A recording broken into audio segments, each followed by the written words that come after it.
Cloud9 versus Team Liquid. There's some interesting moments in this game. It was recommended by a viewer, and so we're going to check it out and go in depth for it. So before that though, failed to reconnect. Let me get League of Legends rolling and get to play. Looking forward to this game. There's some big dynamics here, right? Two teams that have high aspirations, two of the best teams in the history of the LCS. Need no introduction. Should be a fun one.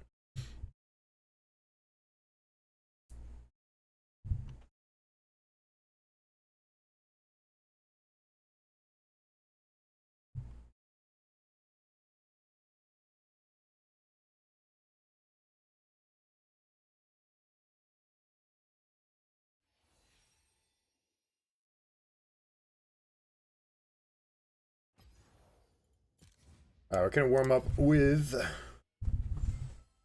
TFT.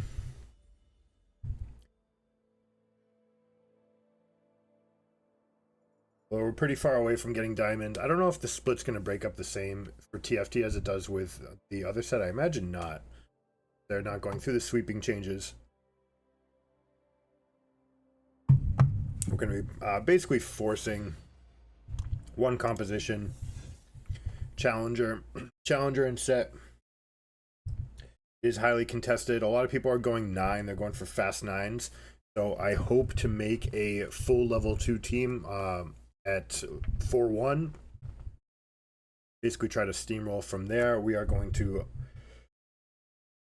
maybe play it by ear as far as like what strength we can, but we're going to defer to loss streak early to ensure that we get the big spike level 6 and 7.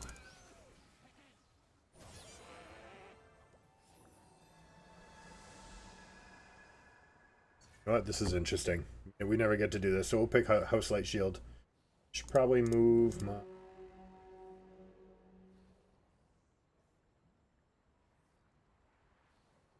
Imagine this is where TFT streamers have it, right? Wow, we're rolling. Nice even split here.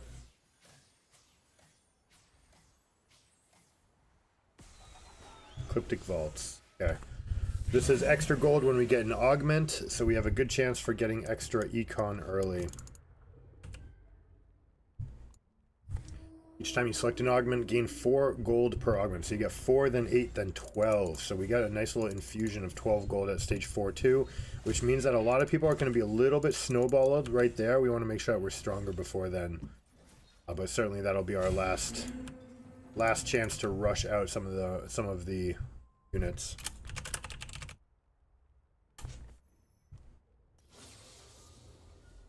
Make my intentions clear.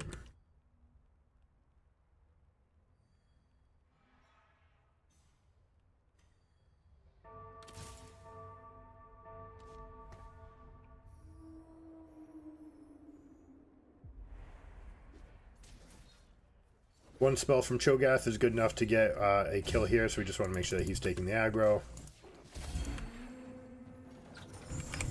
Actually hit 10 gold, which is perfect, so we're going to be able to snowball the early game.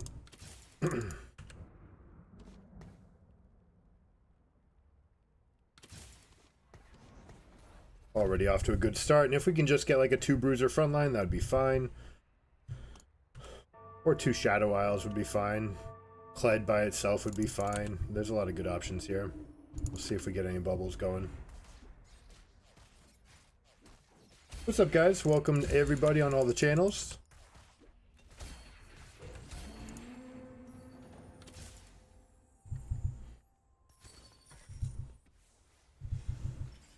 Alright, so we only have 2 things there. Now, Jeweled Lotus... This is a pretty big bonus, and it's a huge damage amp that allows Kai'Sa and Yasuo to one-shot. Pumping up is fantastic. We're not going here. Birthday present's a little bit too random for us. The extra attack speed we're already getting, so we can swap that now. Gain 3 XP later and bonus XP equal to your level. At the start of every, you can no longer use gold to level up. Okay. I think this one's fantastic for us, because it'll naturally put us at the level 7 threshold without spending any money. I think we're going to stick with this. We get the gold spike now. And we can use Kled as a front line here. Oh, we can use set as a front line. We got it in.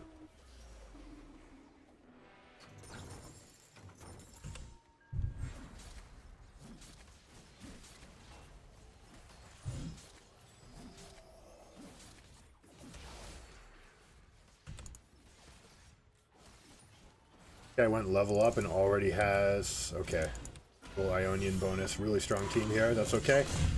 So we're not trying to get the level up spikes, and that's okay. We're going to get this natural leveling advantage. This will be one time that we might win a fight when we don't really want to.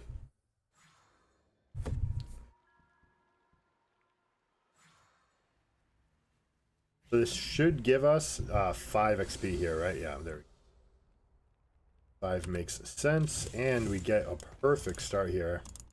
Double Juggernaut, so we may actually try to win streak from here. Can't use any experience, so basically we're just looking for the spikes. If we find a Callista, well, we can't spike up, so there's no extra leveling going on, but the pace is here. I haven't actually done the math on this, but we're gonna get level 5 right here. This is actually gonna be kind of crazy. If we can luck into a Callista, that would be absolutely phenomenal. But for that reason, we can spend all the difference in the golds here. We want to keep these units for perfect itemization as best we can. We're going to get kind of greedy. We don't mind losing early, especially while we have the losses. We're probably going to start win streaking as soon as here. It depends if we hit a good unit in our shop. We might try to go for more. It's disconcerting. Some people that are starting with the seeing a lot of set and Zed early means bad things for me. Luckily, this guy's picked up some Kales, so he might be going the Slayer direction. Alright, do we want to start winning? If we do, if I buy this unit, not really getting... I mean, I am getting stronger. Any random Ionian would have been better. Do we have room for a shop? We don't really have room for a shop. And even if I put this in, I'm missing my spike. So I think just going the extra challenger is just going to be better here. Again, I still don't mind losing. 2 losses early kind of gives me the flexibility. If I had won, I would have been much more incentivized to stick the Tristana like right here.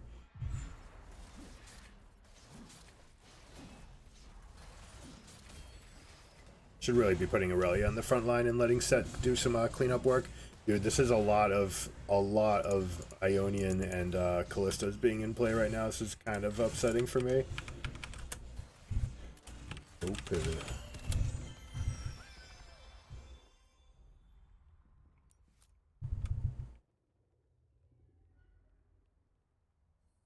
The other thing I can do is just like ping my board. Unfortunately, people who are on TFT mobile won't be seeing anything anyways. Alright, swords are my best friend. Wands are next. Get crick gloves as well. Sword on 3 gold is best of all worlds for me. Bloodthirster is okay from Yasuo, but more importantly is Edge of Night and Infinity Edge. We will have some access to the Vagar rune, so we may get more Jeweled Strike, Jeweled Gauntlet type buffs, or whatever it's called, Jeweled Lotus. We're going to keep an eye out for that. Alright, this is the time to win, right? So here, with this, we give Set some space. Back up the Aurelia as much as possible. Could share some items right now, especially on something like Samira. She can just hold an item, but again, I'm really only be a sword. And since I'm going to be spiking up my levels, I may not have access to finding more Samiras later. We did win the fight though, so we may try to take some measures here. Seeing how strong they are. Kale, 2-star Kale, yeah, we're going to do it. And since we are going to allow for a 3-star of these other guys, I don't really want to put any other units. The Samir I don't really care about as much. It doesn't look like we have the damage to sustain through this though. The Demacia buff too strong. But back-to-back stuns from Warwick is pretty nice. Can we get off another one? No, he didn't get the other one off. Oh, and the stun does not work versus Garen. Tragedy.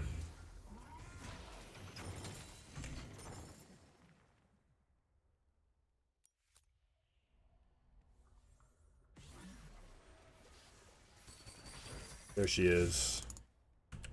That's the one we needed if we truly, truly wanted to win streak here.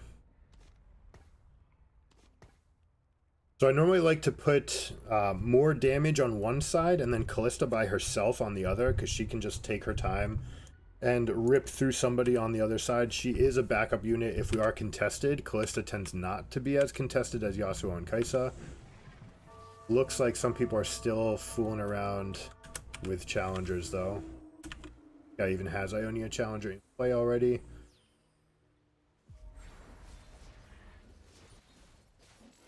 Best I think I can do is force. This guy's also Ionia Juggernaut. So we may have a little bit of an advantage with the way that we're set up, but we're going to be contested for these early power-ups.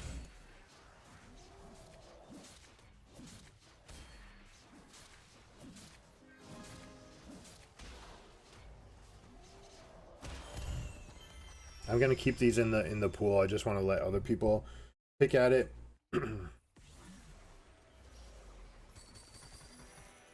Great, we only gained 2 XP. Oh, player combat rounds, okay.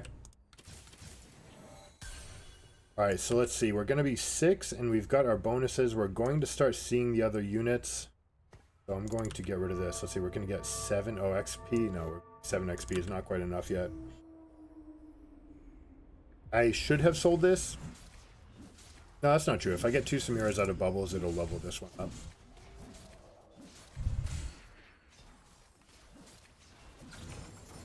Two sets instead is wonderful. Again, we're just going to litter the pool with these things because we're only going to be using those as 2 stars. Get everything into the pool as much as possible because we're going to roll hard at 7.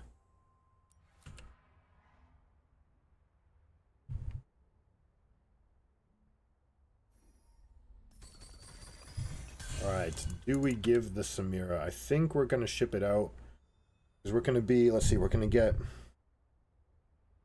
7 more experience. Then we're going to start getting 8 each round. 8, 8, 8. 8 will put us here for getting level 7. And we're on a 2 loss streak. So you know what? We're still okay to do this.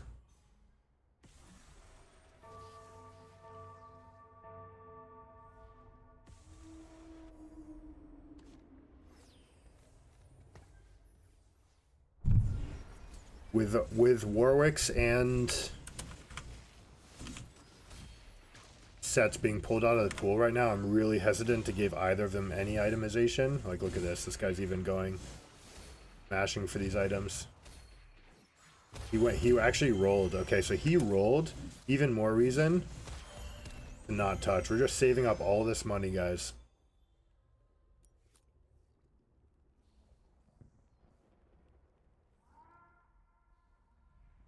Again, like, if these guys are going to be rolling and it looks like they want to because they're trying to fight for the build, they're trying to get there first. So this guy's not rolling, this guy is. No, not even. This guy's the one rolling. And he went level up. Oh, so he went and rolled early, tried to get these units. So yeah, absolutely. This is fantastic for us. Don't need you. Ooh. Hand of Justice is fantastic if we find access to a jeweled gauntlet. Right now we have no gloves. But Hand of Justice is great. This is also great.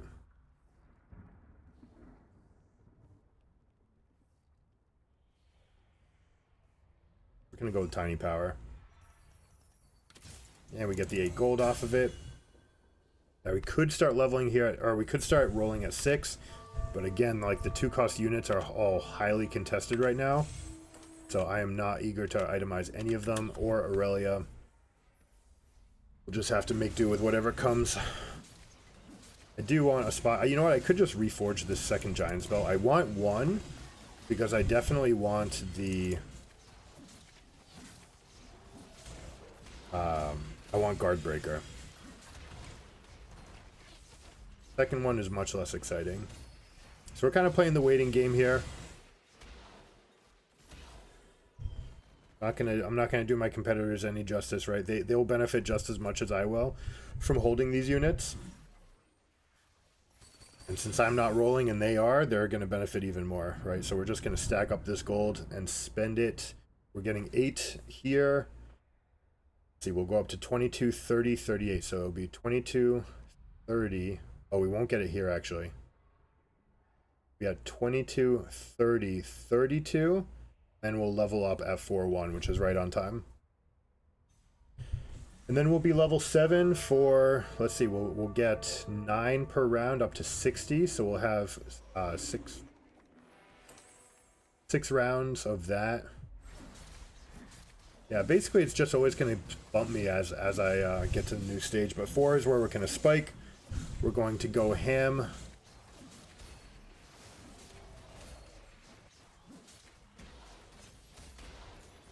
So you know what, if my plan is to reforge this belt, maybe I should just give the belt to somebody. I think that's actually a good play. I mean, we could get Zeke's Herald, but we need way too many swords for that really to be a consideration. You can do like Zeke's and ice cream cones for Callista. I believe we need crit gloves now. Swords and crit gloves.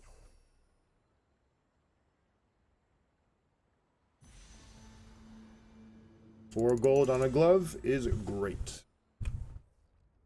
The only problem for me is we're really not going to know what our last itemization is, but again, we're spiking at 4-1 anyways. Very important for us to do it at 4-1, not 4-2, because other people are going to be looking for their fast 8s at 4-2.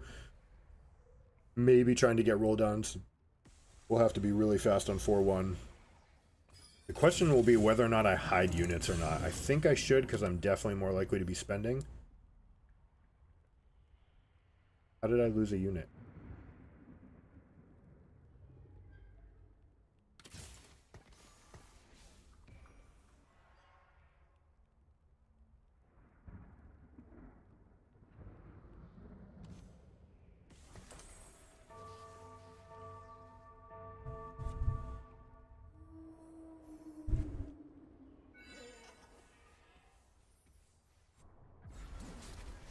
Guy's low on gold, and he went for Spoils of War. And you have my bow, which doesn't synergize that greatly with the combo. Let's see, did this guy swap? Slayer Rogue? Okay. Here we have a swap. This is the guy that rolled. Challenger Ionia still. Looks like he's still looking to force, although maybe visiting another direction. We're gonna be fast. Grab all the 4s on 4-1.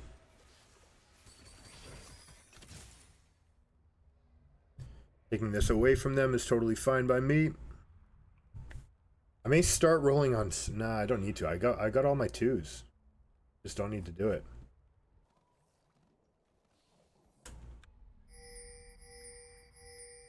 Gonna ping that they're all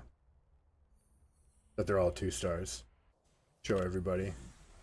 This guy's committing to the Callista, right? So we're gonna buy Callistas to in part keep them away from him. This guy's rotating. All right. Ooh, look at that. Holy crap. This guy got a Senna with his level up.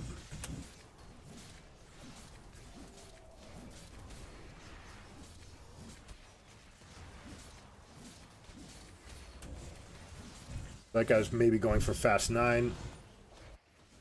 He's going fast 9. I don't expect him to go for roll downs.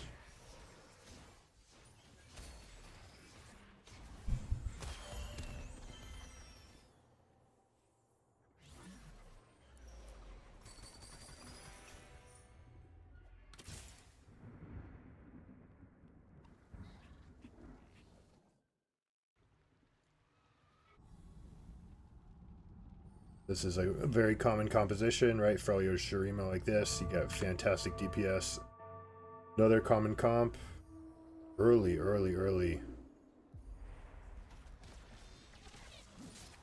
Heimerdinger, that might be scary. Okay, beautiful items. Okay, love it. Kaisa is online. Speaking of Kaisa, alright, we're going ham, right? Worth actually buying this.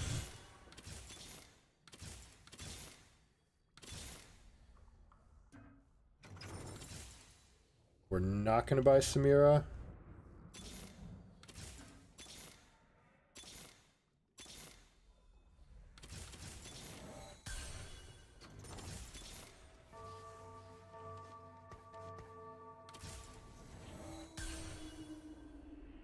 Didn't get Yasuo. We're going to keep rolling.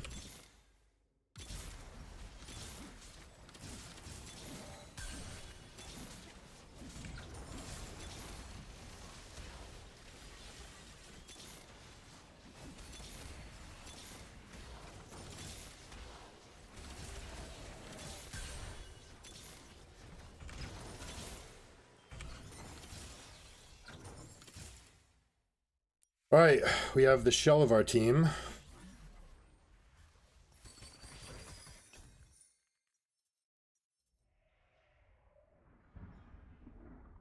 Oh, this is beautiful. Who are my units? Okay. Ship you out. We can put you in. Take. Hey! No, no, no, no, no, no, no. That is not how this works.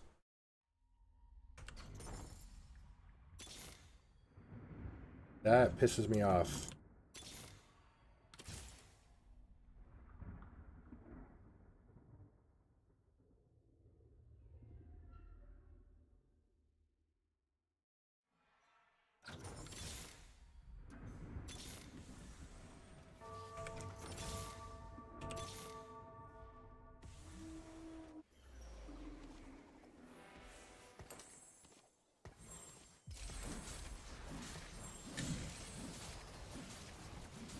The fact I don't have Yasuo right here is a big pain in the butt.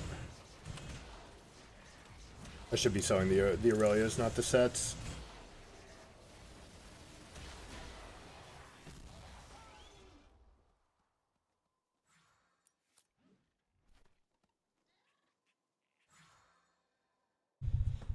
Mm-hmm.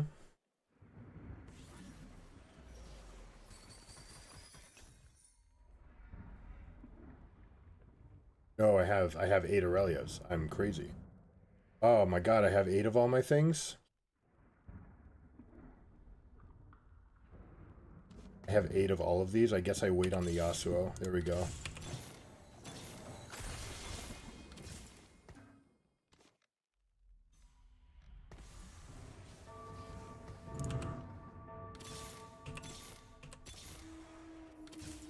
We go 2-star and 3-star.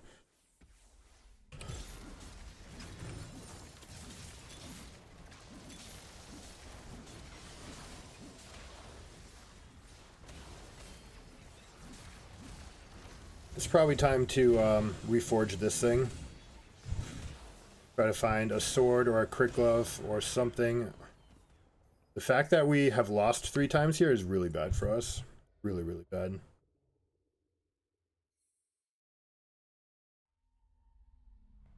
But part of that is user error, right? Like, I screwed that up.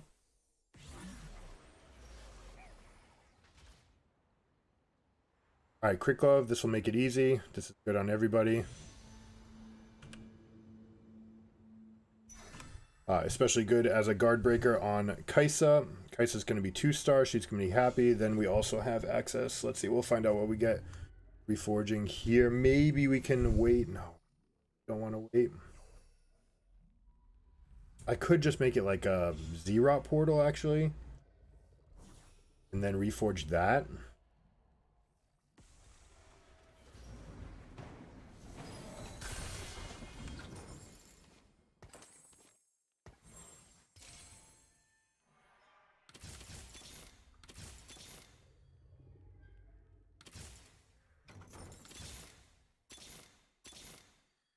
What am I really rolling for here? I shouldn't be rolling. I should be saving gold and getting to 8.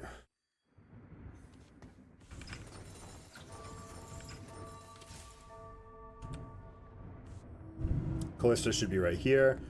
Oh boy, a lot of people are spiking super hard here.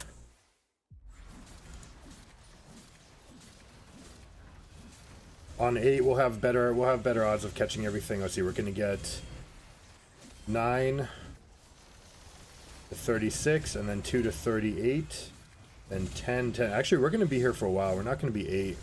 So this team better be good enough. I'm sure it will be with this Kaisa.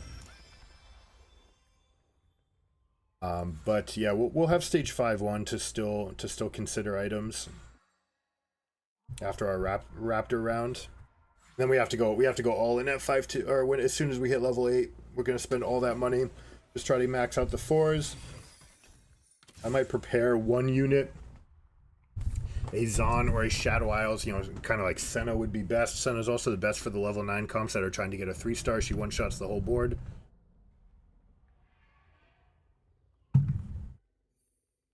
Gonna stick Callisto over here. We're gonna put more damage to the left. Samir is going to help the Yasuo shred through.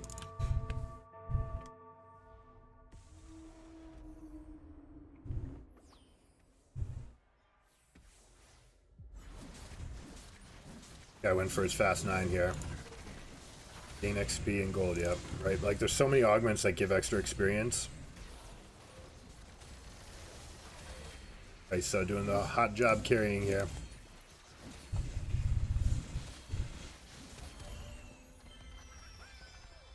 We could also, because no one's playing Zeri, we could go for a 3-star Zeri and as a Zon unit. I suppose I should check out what the augment is. I'm going to do that right now.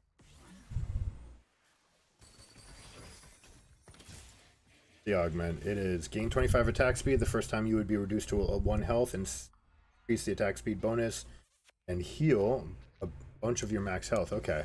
Yeah, I'm kind of digging that.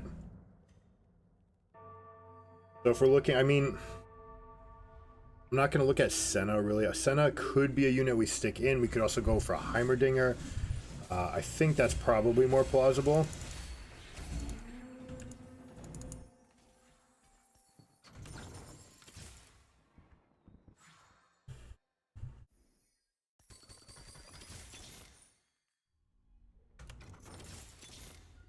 You know what?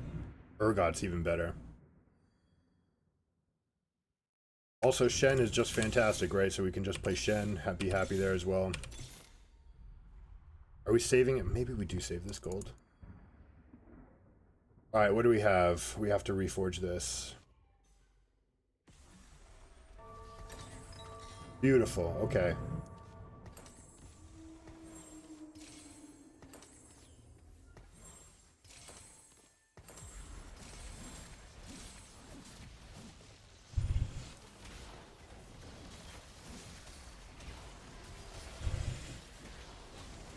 Next fight, we'll put Kaisa next to the Callista. Get a better burst out of it. Let's see, we're at 13, potentially 1 HP. This is our last round at round 7. I really want to be level 8 to roll for these Kaisas. And Heimerdinger, really.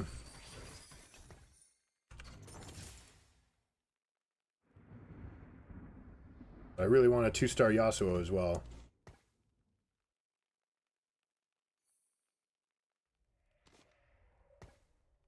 This actually reduces armor resistance, so I think we can go like this comfortably as well.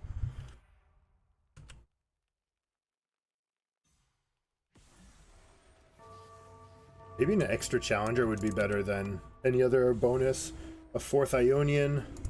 What's Shen's bonus? It's extra resistances, right? 10% damage reduction is fantastic. Shadow Isles is fantastic. Especially since we have anything on Kaisa here. Or Callista, I should say.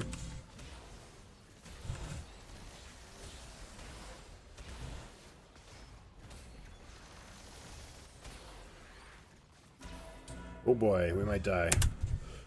Whew, did not go our way. A lot of competition early. That's the first time that we've actually not managed to top 4 just by forcing this.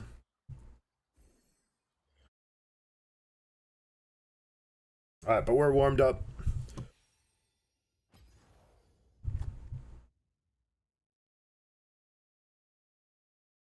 Huh?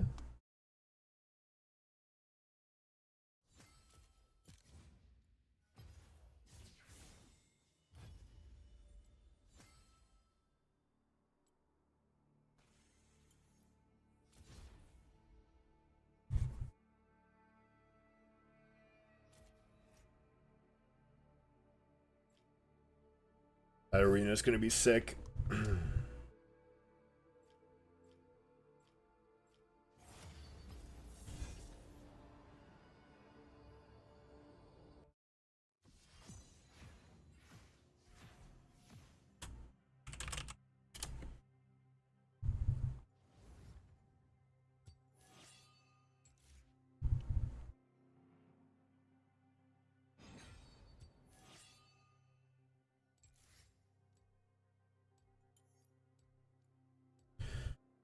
Actually, I kind of want to give this pick to the Xerath if we can.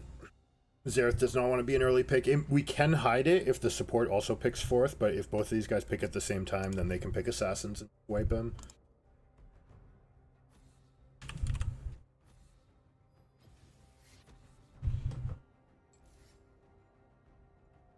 What's up, guys?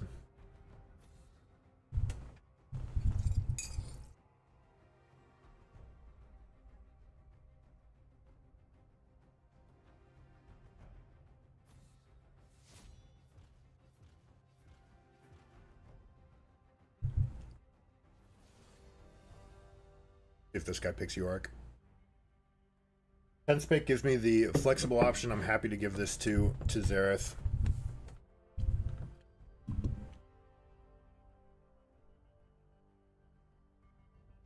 They'll actually assume this is support, right? We'll see.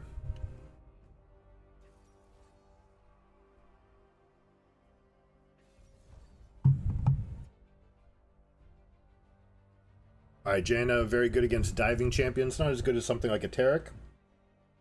Kind of unilaterally is going to be okay, but if we can find assassin damage ways to get on her, that'll be really good. Viego's particularly great. He can dodge the spells with his ultimate.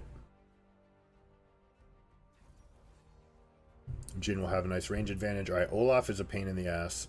Shen is someone that will lose this matchup, but will outscale, right? We'll be able to fight through the team. He can also turn on the shield. Also very good against Rengar, so I'm pretty happy with this pick now.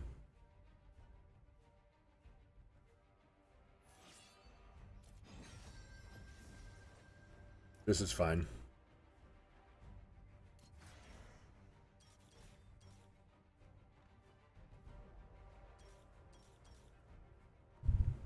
You have to go health against Olaf because he's got the true damage. We're fine with that. Probably want to go here rather than cheap shot, which is our normal go-to. You want taste of blood against Olaf to stymie the damage. Also, I'm not looking to trade with him ever, basically, right? He's going to get at me. He's going to go in. If I trade with him, I'm just empowering his spells. He's going to have more healing. He basically gets to sustain by pushing. So I'm going to be on Rush, Bramble Vest, and Balmy Cinder to fight back soon.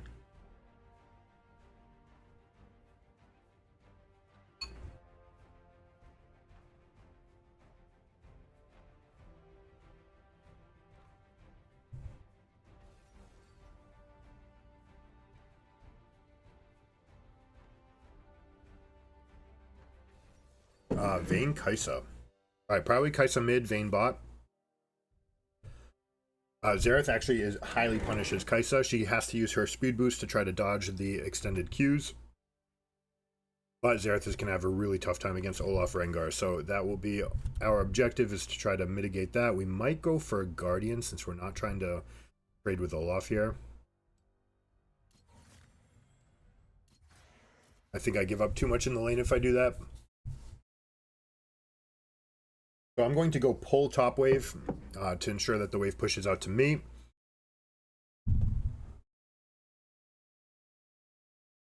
At level 1, we have an okay time against him. If he's using his Q and we're fighting in minions, we're still going to be okay.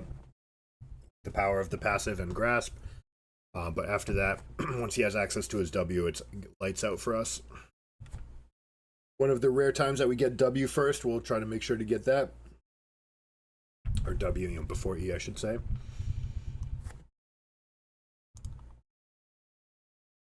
Scraggy, fancy feet. Let's do some research.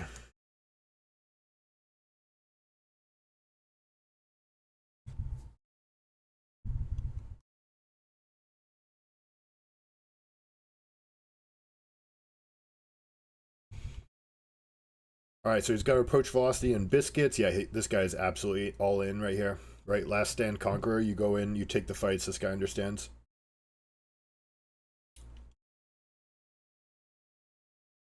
It might be a Vayne mid. That would be fantastic for us. Super gankable. Very bad wave clear. Xerath can perma push. Has an armor rune though, so let's check out Kai'Sa. Kai'Sa has the MR rune. So I'm going to guess that they swapped. It's probably actually going to be Kai'Sa mid. Also, the Kai'Sa has Hail of Blades, so probably an AP build, going for Ludens and Nashers.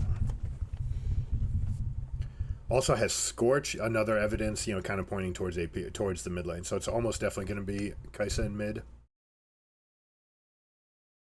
Yes. The typical, I have reached my thing and I need to burn out some stress because I lost some gain, so I'm gonna make it all about me and play Vayne. That's exactly what's going through that guy's mind, by the way.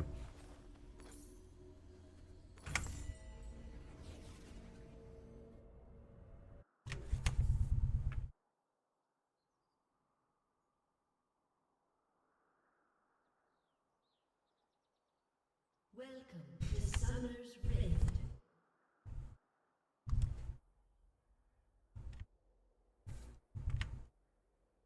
I can't really go out and put wards out because Olaf just crushes me, right? So I can't stay for any kind of fight like that, even kind of luring. Gonna be...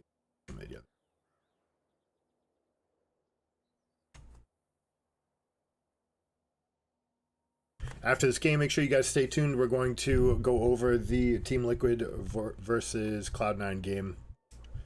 Been highly recommended, has a lot of interesting moments, I've been told, so we're gonna go check it out.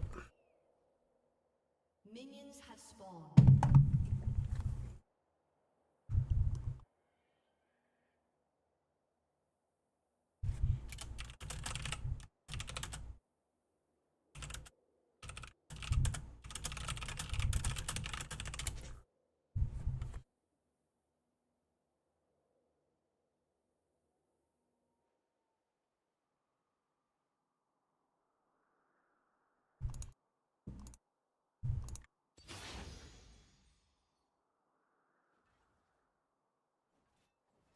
I didn't grab that guy for that long.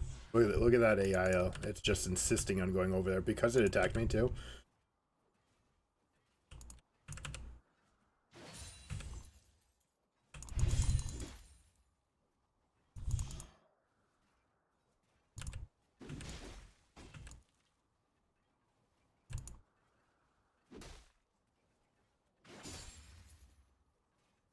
Alright, waves coming in. This is what we want.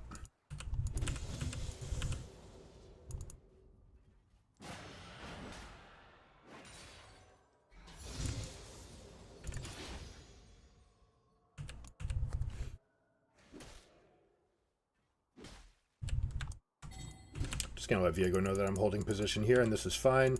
I will get into trouble later once this wave does bounce, because I'm Shen. I have no way to stop it from coming in all the way. And so once it rebounds out to the other side, I just need to look to crash and get a fast recall. I'm going to look for the biggest crash I can. Luckily, Viego's already cleared this side, which means that invading is not really in the cards for the Olaf.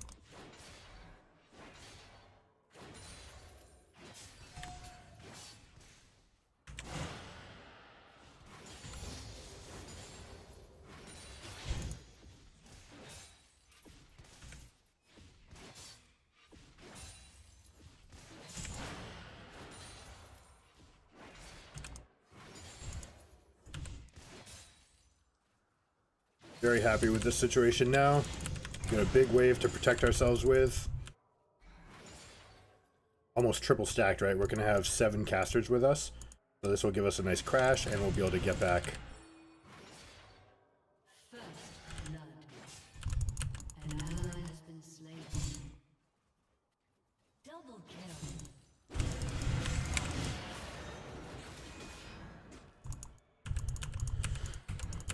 The difference between taking trades now is that we're happily going to push him out, and then we're going to look for timers to get around the map. Olaf could actually hold this, but it's going to be a rebound back to me. He's going to go for this.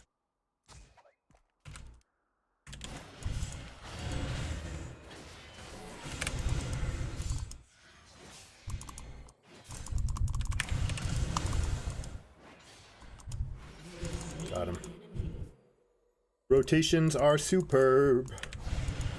Now also we have this Olaf that's still stuck dealing with this rebounding wave, right? So he's trying to hold it. I don't think he realizes that he can't hold this. So I get to take this Scuttle Crab and get my recall and still get my shop in. He should have been crashing this, right? So he's looking for a big stack, not really understanding his role here.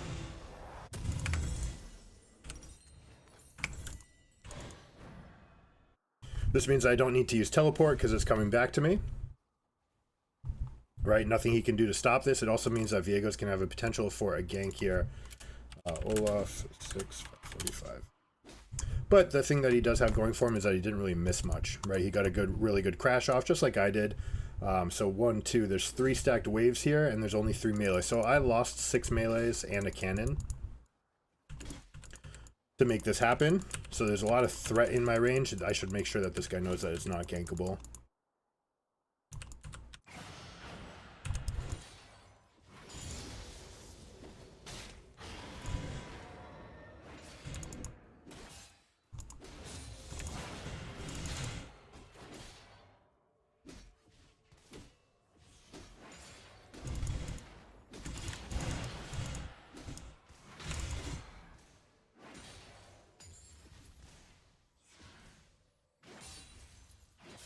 Might even be able to deny him right here. No, sorry. He knew.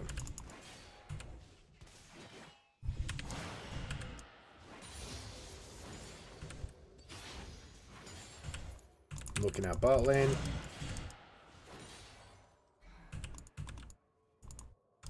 Actually, Viego's nearby. I'm going to take a little trade with this guy.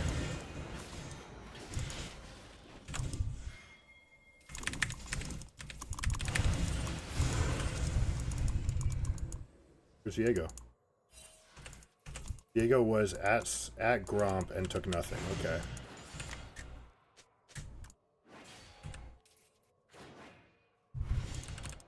I mean, props to him for invading with jungler bot. Would like to see him come also to the top lane. I should have taken the caster there. Whee! She dodged it. Get sight for him. There it is, that's a hit. Good job. And we have a crash going in top again, so Olaf's gonna be stuck once again, doing nothing.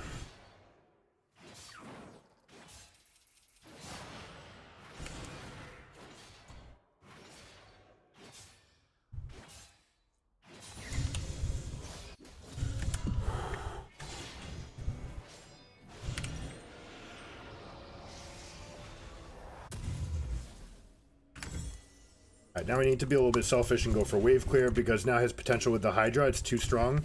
Or I should say with just Tiamat, his potential for pushing is too strong. So we're looking at that. You can see just get these waves in. Maybe I should have teleported. These will soak up 4 hits though, so at least I'm only going to miss the 2. Actually, minions might make me miss a 38.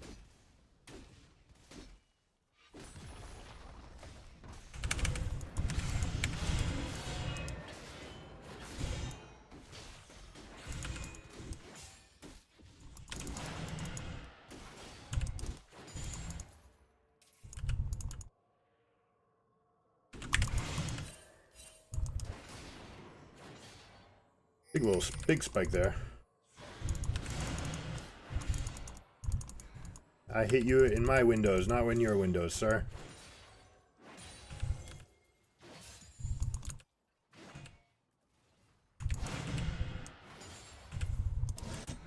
I could join this fight. I've got Olaf in between a rock and a hard place. Long range siege though. Could have Xerath just doing his thing.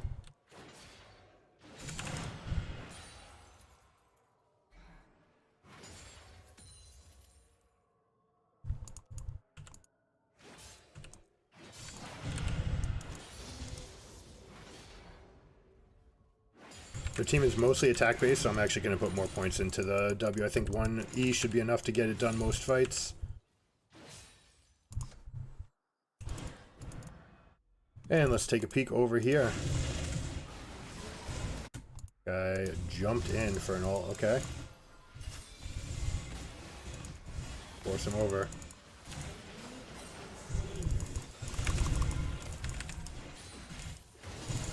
That's alright, we can push this out, get a ward to make sure Kai'Sa's not looking, and absolutely we take Rift Herald here. I can't stay because Olaf's pushing in all the way. Viego should be hovering left. Herald is a much better prize than the Dragon, but Dragons, it is what it is.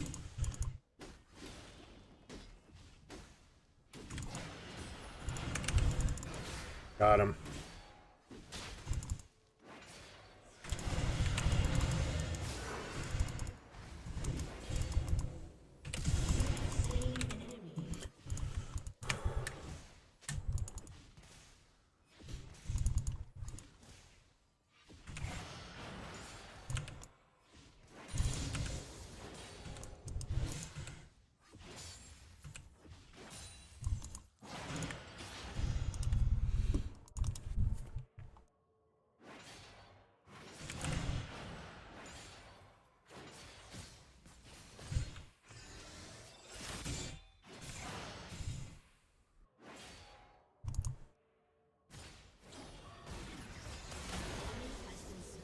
I think he lives here. All we had to do was give him the confidence that he could do it, right? Alright, so we actually have enough for Sunfire here.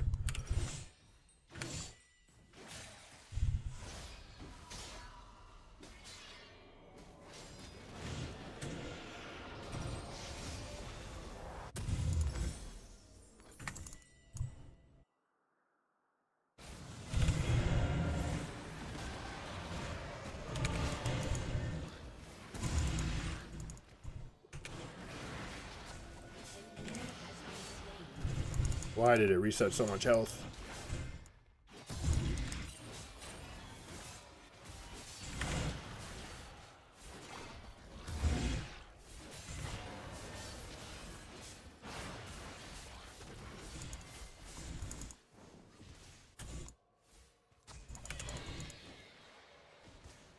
We want to use that bot if we can.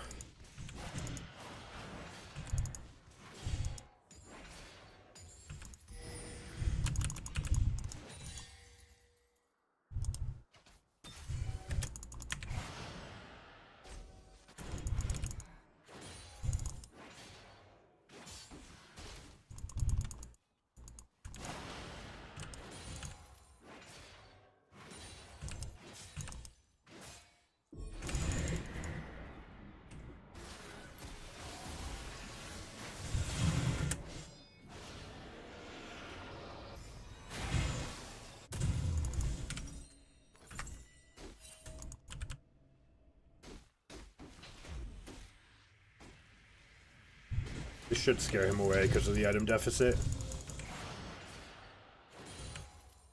He's actually still stronger than he realizes.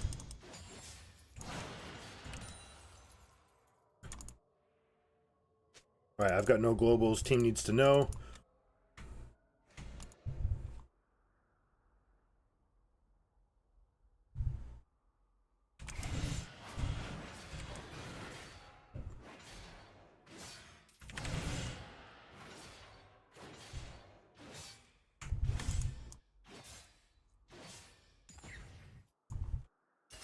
Go, go, go, go, go, go. Pick up the wave. We're not here to just do it. I'm already behind him.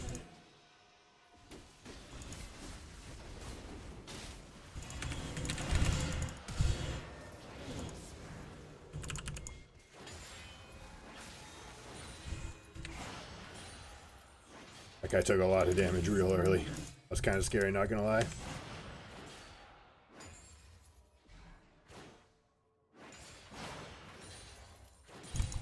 Seconds on my stuff bot. Let's see, do I have time for a plate? I will. Just in time with the wave coming in too, so Sunfire will get maximum effect.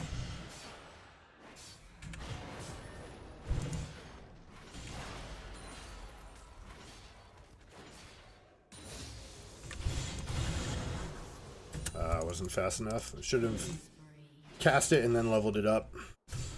The shield would have been smaller, but that's okay.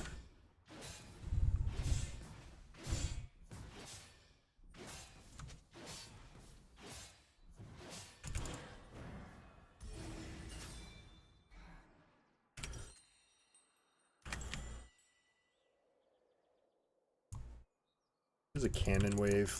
I like to be able to kill it before they go.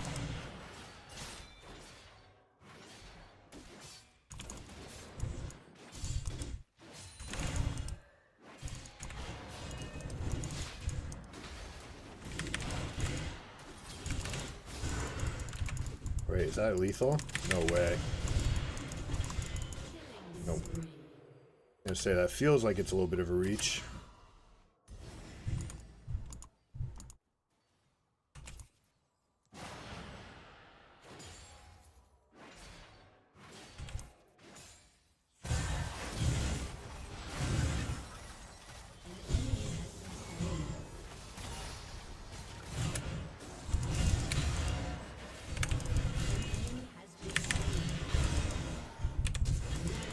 That's right. Off screen, baby. Doesn't matter. You got eyes like a hawk. Said no one ever. Those kites are coming? Alright, we'll leave. Oh, there she is.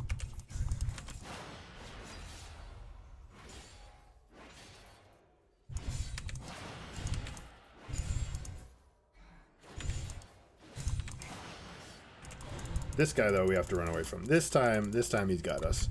He's got us hella covered. Do we go for Randuin's Omen? This is going to be an AP build, so I'm not really concerned about that. But attack speed in general, like I might even get a Frozen Heart, even despite the mana.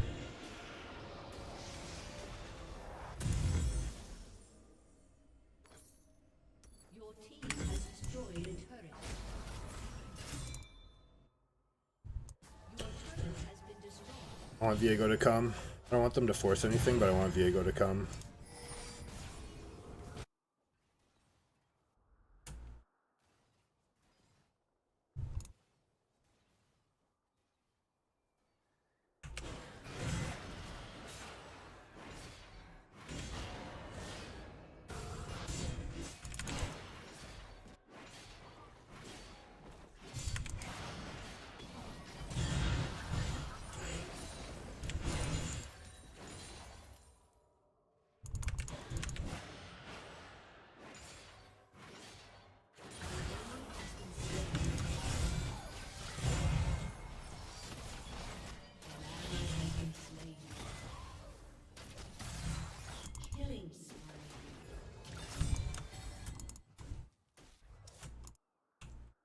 If we can't get a speed boost to start this off, here we go. You got nothing on us.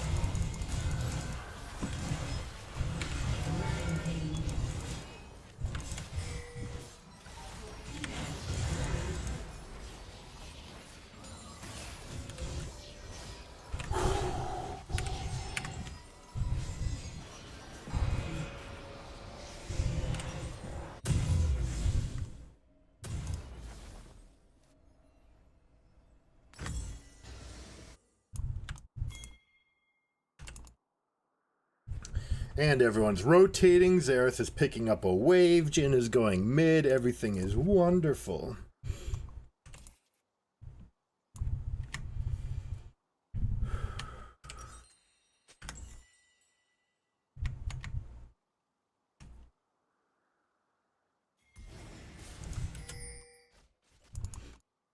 I think Vayne will kill herself on me if we do fight.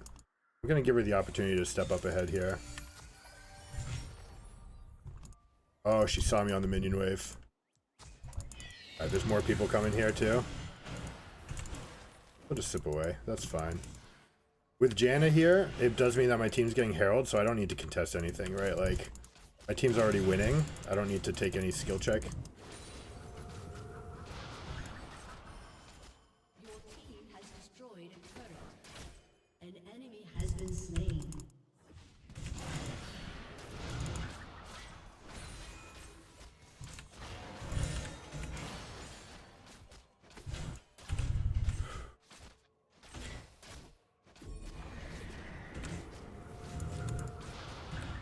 Your team has destroyed a turret.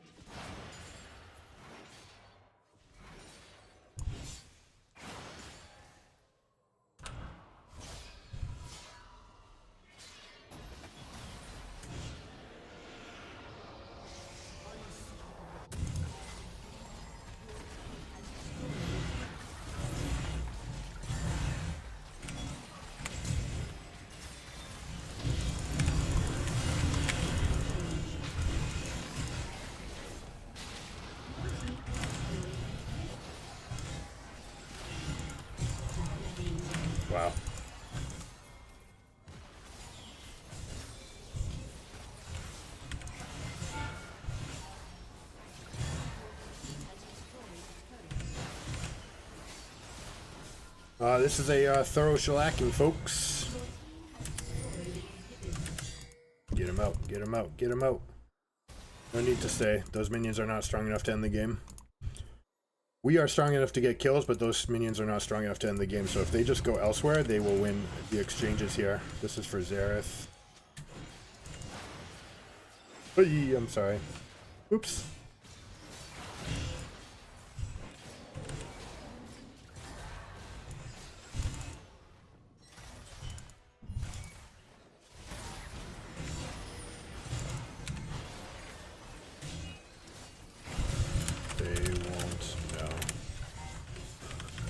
Unfortunately, we're not going to have any damage either.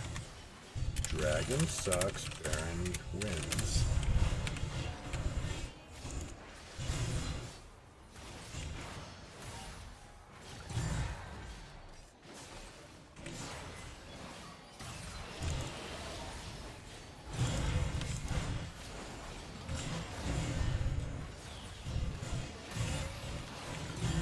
Shield bash is OP.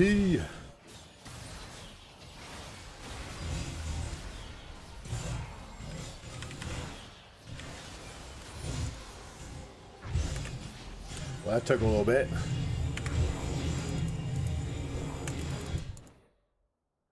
But you know what? He's taking that. No reason to even recall.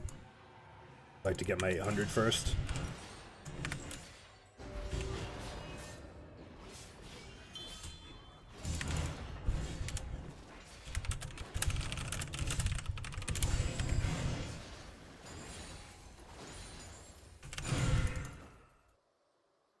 Gonna help this guy finish his clear.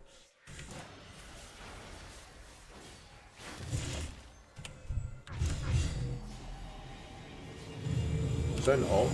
Oh my god, that guy just killed them from nothing? Alright. Tough.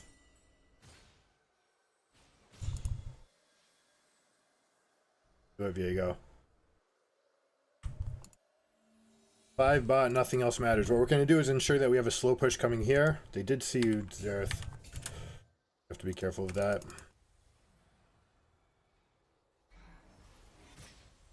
Parking outside. Unfortunately, they saw him, though. So we want this to coincide with the push right now, which is what it's doing. No, do not do it. Do not fucking go to wolves.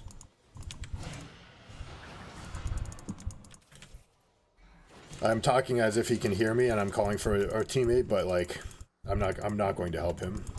He's laying his bed. That's fine. If he wants to fight these 2-3 people, who cares? Like, we'll make the strength happen. He gets the kills, great. If he's gonna get the kills, you know, it's all good. As long as he knows that it's on him.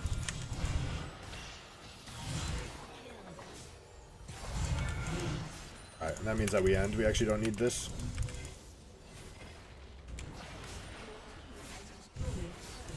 I mean, if he knows, right, and it's totally within his limits, and he knows, but it's just so unnecessarily risky that, like, you jump over the wall and there's a Janna there, right? Or that 3 people are sitting there waiting for the ambush.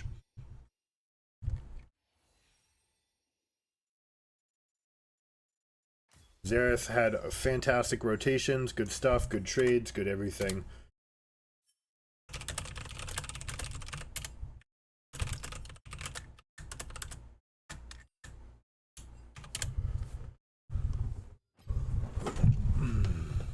That's right. S pluses. That's what we like to see. That's what we like to see.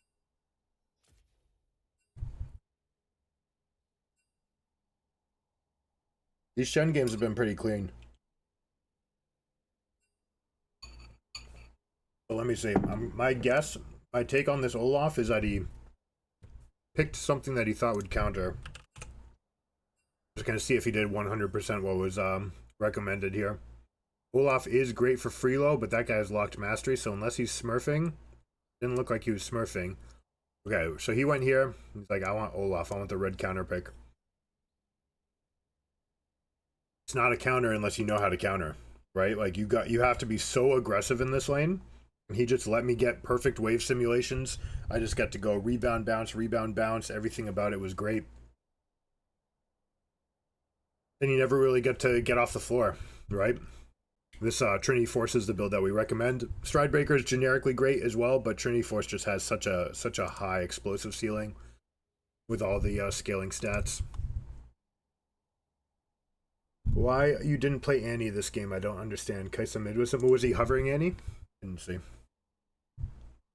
But pretty clean all over the place. I mean, honestly, this is the guy that you care more about. All right, let me go find out, because I want to make sure. After Dark could totally be a Vayne one trick. Could be.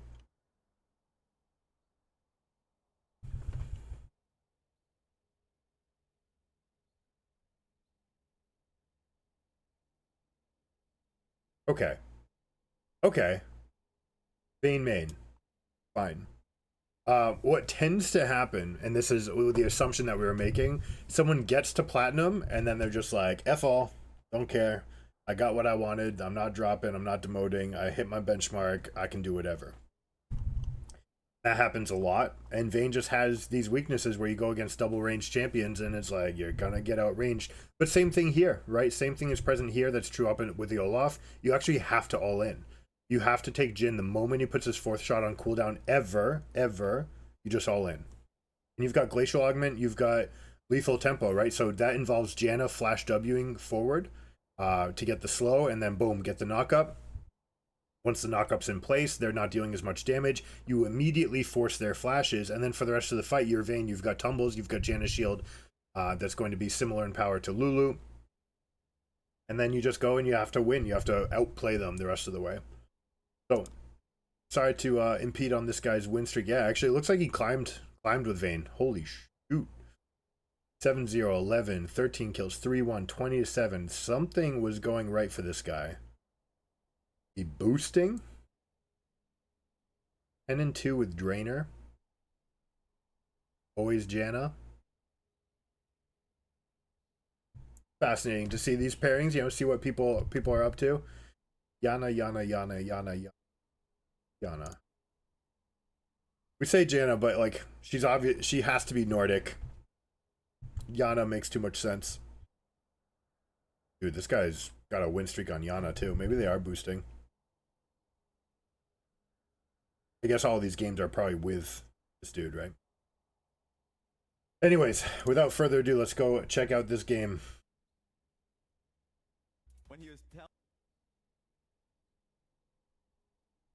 Make sure that my beautiful mug is not interrupting any of the sponsors. I think right there I'll be fine.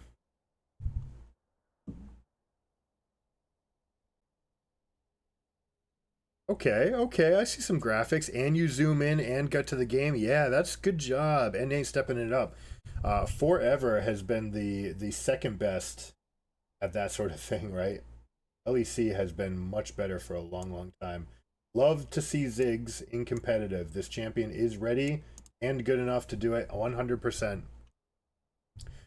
So let's take a peek at compositions. We've got Wukong, who is outdated. I don't like that they're playing Wukong at all. Ziggs being played mid is very interesting. I wonder if they flexed in the draft. I'll have to go check to that. Ziggs does have a problem, though, if you play against something like Ashe. Ashe Milio is so hyper aggressive. These guys can literally kill any lane in the game at level 1. So, have to watch out for the Ashe Milio combo. It is even more deadly right now than Lucian Nami was. Basically, Ashe, once she gets her Q, just has insane power. It's been buffed 3 times in a row. So it makes for some exciting all-ins, but really what it means is at the pro level that people are just going to sit back and they're saying, okay, like you've got your trick, you've got a champion that doesn't actually scale that great, so we'll take a Aphelios, try to play for the hyper late game. Ziggs is there for the zone control. What's a little bit at odds is a little bit of like long range front to back team fight, but Kennen wants a diving partner. Wukong can be there, so they do have a decent shape because they've got the Rakan. I do like the composition in general. Ziggs can be a little bit low damage for those burst fights, but can absolutely take over the lane phase here. We'll see how this goes. Lissandra has the advantage of always being able to push while she can Q the wave. Her Q will always push while she's going forward, right? But Ziggs is going to have the generic, full rotation clears a wave much faster than her. He's going to have shorter cooldowns, so we're going to look for him to be aggressive in trade. Wukong does have some good tools against Kindred, and you see Kindred not opting for a level 1 invade or anything like that. Wukong getting that scaling armor and regen growth is very good for those early 1v1s. And Renekton versus Kennen, I imagine that the Kennen came in as a counter pick, Renekton as a blocker to Cassante and things like this. You opt instead for Kennen, say, hey, we've got the big all-in. But look at these team fights. I mean, Renekton, you look at Renekton Lysandra as very reliable engage and pretty high damage for an Ashe. And you also have Kindred to support that composition. So I really like what they've built for themselves. They need to be aggressive, though. All right, you cannot just sit back in this game. You will get outscaled by these big team fights. What I need them to do is go, dive, make plays, use the Lysandra, Ashe, Renekton synergy of single target lockdown to start fights, get big to initiate, and then use the Blabber Lamb's Respite to get out, okay? That's your way out. You go hard, you go ham, you do everything you can, and then you use Milio and Kindred to disengage. And then, once your cooldowns are back up, you can win a 5v4. Comparing that to Ziggs, they're going to have some siege advantage, right? Kennen with long range, Ziggs with long range, and Aphelios. The range advantage is definitely favoring them. Ooh, nice play by Summit there. Getting double flash. Actually, looks like he canceled an auto. Might have been able to secure that kill. But probably not, because even then he got one more auto off. He would not have had time for a second anyways. Lysandra pushing gives the advantage to Kindred to go get marks. And you see, this is actually very bizarre. 330, Wukong taking a recall. This is normally you try to coin flip with the Kindred and suggest like, hey, we're going to go for this. But check it out, where you can have a push from Ashe Milio. This is very important. Kindred is trying for bot mark. If you're the bot lane, whatever lane has the mark needs to play aggressively. Cloud9 is doing that perfectly right now. So you see Ashe and Milio aggressively trading, stepping forward, willing to take a rebounding wave state because now they'll have the shrine for themselves. Wukong looking to stop a back, just one-sided, get out, that's fine. Very shallow wards are a little bit interesting. They have to do it, I suppose, because it's Wukong. They want him in the bush to make sure that he's not just jumping over while he's invis. Let's see if we go for a dive, right? Let's see. This is what high-tempo teams will do. If they create a rebound, they will turn it into a dive. So Team Liquid is showing strength. They know that the Kindred has retreated, and they know that Kindred has no camp. So let's check out how they execute. Aphelios should be the one to grab the aggro.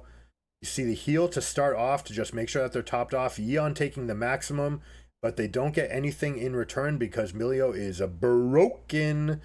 And there goes the turn. So only thing wrong with that play is that you're doing it versus the two strongest champions for lane phase power. Do like the concept, but you have to break it up. You have to, parcelize. You have to decide which champions you can do this with and against. I like everything that they did to start. Core JJ using his heal early, using the E early so that Yeon could grab aggro. Taking that shield and getting the maximum out of everything, and yet they still had it turned on them because Milio is going to have fantastic disengage, uses the Q to bounce off the Wukong, and they don't get anything. So let's take a look. We're going to slow this down. Hey, L is supposed to be paused. What's going on? Okay, so here we go. We take the aggro. Who's going to grab aggro? It should be Aphelios. So Aphelios starts with the root. So the target's clearly going to be the full health and overshield Ashe. It's a little bit ambitious, right? Milio's in a really good position. I would have preferred that they go after the Milio, take the kill here, and then bounce out, and then once Ashe has no support, go in after her. Other thing that's wrong with this, I can't check it right now, but Ashe, because she's been attacking the waves, means that she has her Q stacked. All right, one of Ashe's weaknesses is going in while she doesn't have any charges on the Q. And when she does, it takes her a while to ramp up her damage, right? It takes like 3 seconds to get those autos off to get off. So here we go. We have the early engage. We've got Wukong jumping in, flash out. Yeon is on the mission to take the maximum and to go out, which he does. So perfectly tanked. But then you have the miscommunication here of who's going to go in which direction. It looks like Pyosik thinks that they can continue this fight, and Core JJ thinks that they can't. They're obviously out of cooldowns. Milio still has access to the heal. So Core JJ is correct about this, that they cannot continue this fight. Right? There's too much power. The campfire is on and active. It needs to be a disengage. So they really should have had this exit plan timed out. And there you go, the Q bonk to keep him in play. So beautifully played by Sven. Absolutely wonderfully played by Sven. Good position, kept the heal for the maximum. Berserker using the early ghost to get the position. So like that they had a plan set. Would have liked to see Ziggs become part of that plan in some way, shape, or form. 545 is when he gets the ultimate. He's not quite there. They don't really have access to the ultimates from everybody. You want to coincide that with level 6 if you can. But also a little bit earlier. Make sure that you're a little bit earlier so Ashe can't get any stacks. And then the target, it just has to be Milio. Right? You can't go for the overheal or the pre-shielded Ashe 100%. Like, that is the priority target for sure, but you need to be able to get your target, get in, get out, and then wait for the bus to go down. All right, so we see a similar thing up here. As you're going in with a wave, time the wave with a crash, and then the laner can come roam over, try to lock you down. Problem is, look at mid wave. All right, this timer by M&S, he did not go fast enough, and I don't think he has... Yeah, let me back up to the moment where he goes for the push here. So he gets a wave in, but it's not stacked. Cannon waves are coming because it's 7 minutes. All right, it's an okay time. It's a little bit delayed on the full push. You would like to have your jungler coming in. You're going to see the difference between whether or not a jungler is here or not. This 5 seconds extra, you're already in position right now if the jungler helps you to clear. And not only this, but Lissandra's positioning for a dive up top while your team is looking at Dragon, right? So that is a complete miscommunication. Renekton using his Fury, using the ultimate to get in, use it to hold the turret down. Summit is going to use the ultimate to touch it. You should be hitting the minions. He really, really wants to hit the minions with that ultimate. They end up getting the kill. Beautiful moment. All right, so Cloud9, and check this out. Ziggs was able to push this wave in. Kindred had to pick it up, and that's what allows Ziggs to come on over. Both teams reaching a little bit for their dives, not setting up the perfect situation and playing against difficult to play champions. The prize there should have been just getting Kennen's ultimate. You get Kennen's ultimate? All right, sweet. That's great. We got it. Pull out and then look for a repeat gank, but that would have needed to be done with Kindred pushing mid, right? So if we back up again and look at this position, Lissandra's here, Kindred's picking up a wave. This isn't as good as Kindred coming to help to push out. Plus the team lost some momentum in other places. As soon as the aggro comes, any sign that they're going to actually take aggro, and he goes for the full ultimate. Ideally, you do it and you keep it on the minions, let the minions die. That'll help the turret aggro for you and make sure that there's less damage. But well played by Summit, especially well played by Appa, punishing the lack in patience in the mid-wave clear. Also something Blabber just needs to be on top of. So some good things from both teams, some things that need a little bit of work so far. We're going to see what will happen if we ever do get a consolidated push by Team Liquid, okay? So what they're going to try to do, we haven't spoken about this yet. We've got the dive, the threat of the dive coming here. If you ever win a team fight with a Ziggs, you get twice as much prize as everybody else, okay?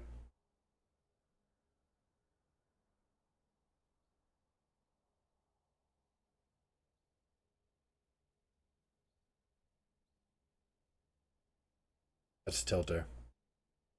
Someone's like, yeah, just a day in the life. Just a day in the life. You got his ultimate. Just come back. You had a cannon there too. Just let the ultimate wait out. Come back in.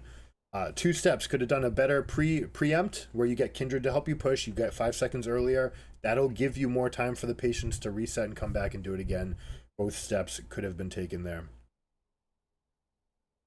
So what we were saying about this all-in teamfight composition, if they ever do get a victory, Ziggs can execute these turrets at a quarter health, scaling up to about 20%, or sorry, to about 33%, I believe it is, 1/3 health as he puts points in his W.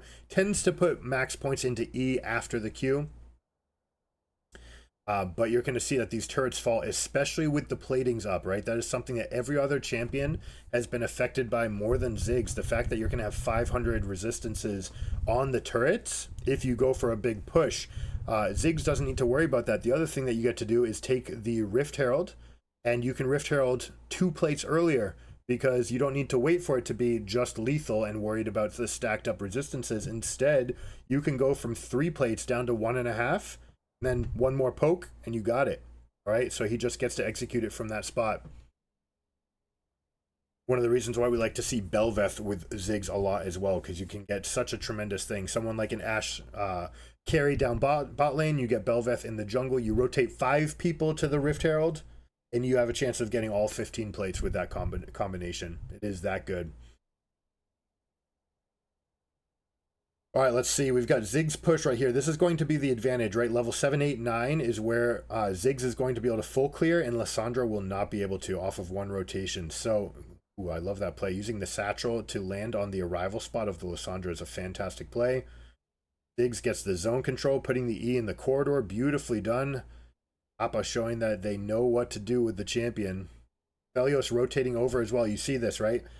Aphelios comes over, and you've got the back seat on this. Oh, by Kindred. You've got the second rotation as C9. Just give it up. All right, just leave. Let Ashe get something in return, which is going to be solo experience in bot lane. But this is going to be a tremendous play. Check out. It's going to be Rift Herald immediate drop. The turret is going to be to 1 health. They might not even use it. They might decide that they can just get this by themselves. Yes, they're reacting to the fact that there is 0 defense going on this turret. They're going to use Wukong to hold the aggro. You can do that if everyone stops attacking and you leave the decoy, then the turret will hit the clone. So everyone can drop aggro and you can get 2 more auto attacks. It's a little trick you can do with Wukong on turret sieges, and they use the Zig. So now expect the Rift Herald to come bot lane. This is because you want to be able to rotate Kennen over, have some positions where you can push out bot lane further in preparation for the dragon. In general, this is your favorite spot. Now, sometimes you will see a solo lane actually rotate over to the side lane right after mid lane is done. But they're opting to bring strength here. This has to be because they intend to use the Herald and they want to get maximum gold onto the carry. Now, Kennen no access to teleport, Renekton does, and so for that reason I expect Liquid to actually rotate their lanes. And this is where you're seeing one of the effects, and they should have done this right away. With Kennen not having access to teleport, you do not want to get dove by the Renekton. And you see this beautiful adaptation. This is true for summer of this split. Now that the teleport is unlocked at 10 minutes, you want to have that dive back, kind of backpack, your retreating covered teleport at your disposal. Could be a little bit deeper, but that one gives you plenty more vision. This one's a very common one as well, right? You get these wards behind the enemy bot lane, and that creates plays. That creates windows for plays between 10 and 14 minutes. And largely in solo queue, people aren't doing it. In fact, you're seeing a lot of people going to ignite top lanes. This should be their favorite time to get teleports, because there's such a window, especially at lower levels where they haven't adapted to this change, where you can create these teleports back behind the pushing carries and just create wonderful 2-0s or 3-0s.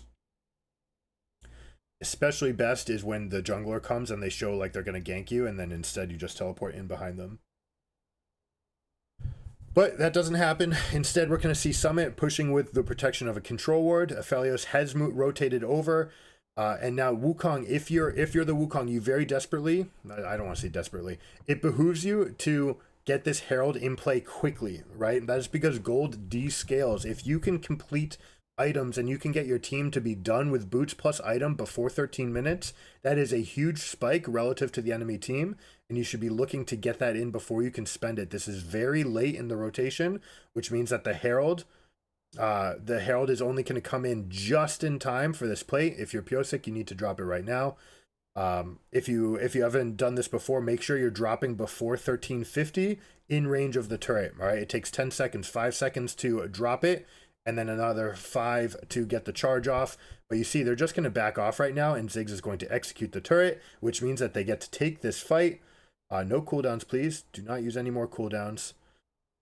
Another thing, seeing this composition and Ziggs in particular being so strong in the meta, if Kindred is strong, Ziggs is necessarily strong, right? Not only can you bop people out of the area, but you can also just lay minefields, and you can layer your ultimate over the Lamb's Respite as it's coming out, right? So Beautiful tempo play here by the Ziggs. They are clowning the Kindred comp here. And they've got themselves a 4K gold lead. Kennen already has done major work on the turret up in top. I believe half of it's done, so I expect Ziggs to rotate over as well. But because they have a huge gold lead, they can challenge for the dragon.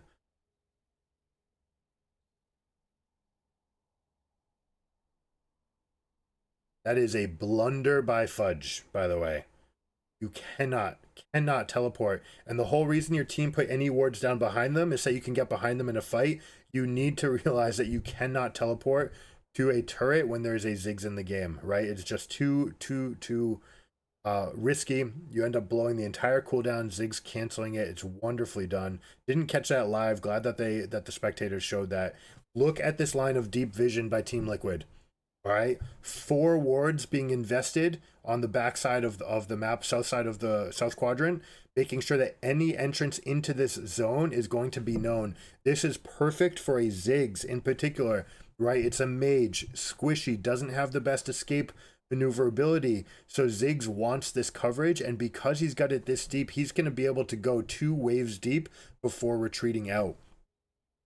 It's also fine for someone like Kennen, a little bit stronger as far as avoiding getting ganked. But yet this opens up Kennen for team fights, and Ziggs is going to have teleport. So if they do push in top lane, Ziggs can just push again. Uncontested really by the Lissandra, but you see him staying out of the E range just in case. But they should know, frankly, with this line of wards, there is no way in, and Renekton has no teleport. There is no way for Lissandra to profitably engage on Ziggs. You should see some amount of confidence stepping forward. Now Ziggs is going to be able to take his priority in bot lane, move it over to mid. He's going to be first to clear mid, which means that they're going to get extra damage on the mid lane or prio on the Herald. And again, cannot reiterate it enough. You have a Ziggs or a Bel'Veth on your team, take the Herald. It is already a better prize than the Dragon. Even if you don't have plates to go get, it is the better prize.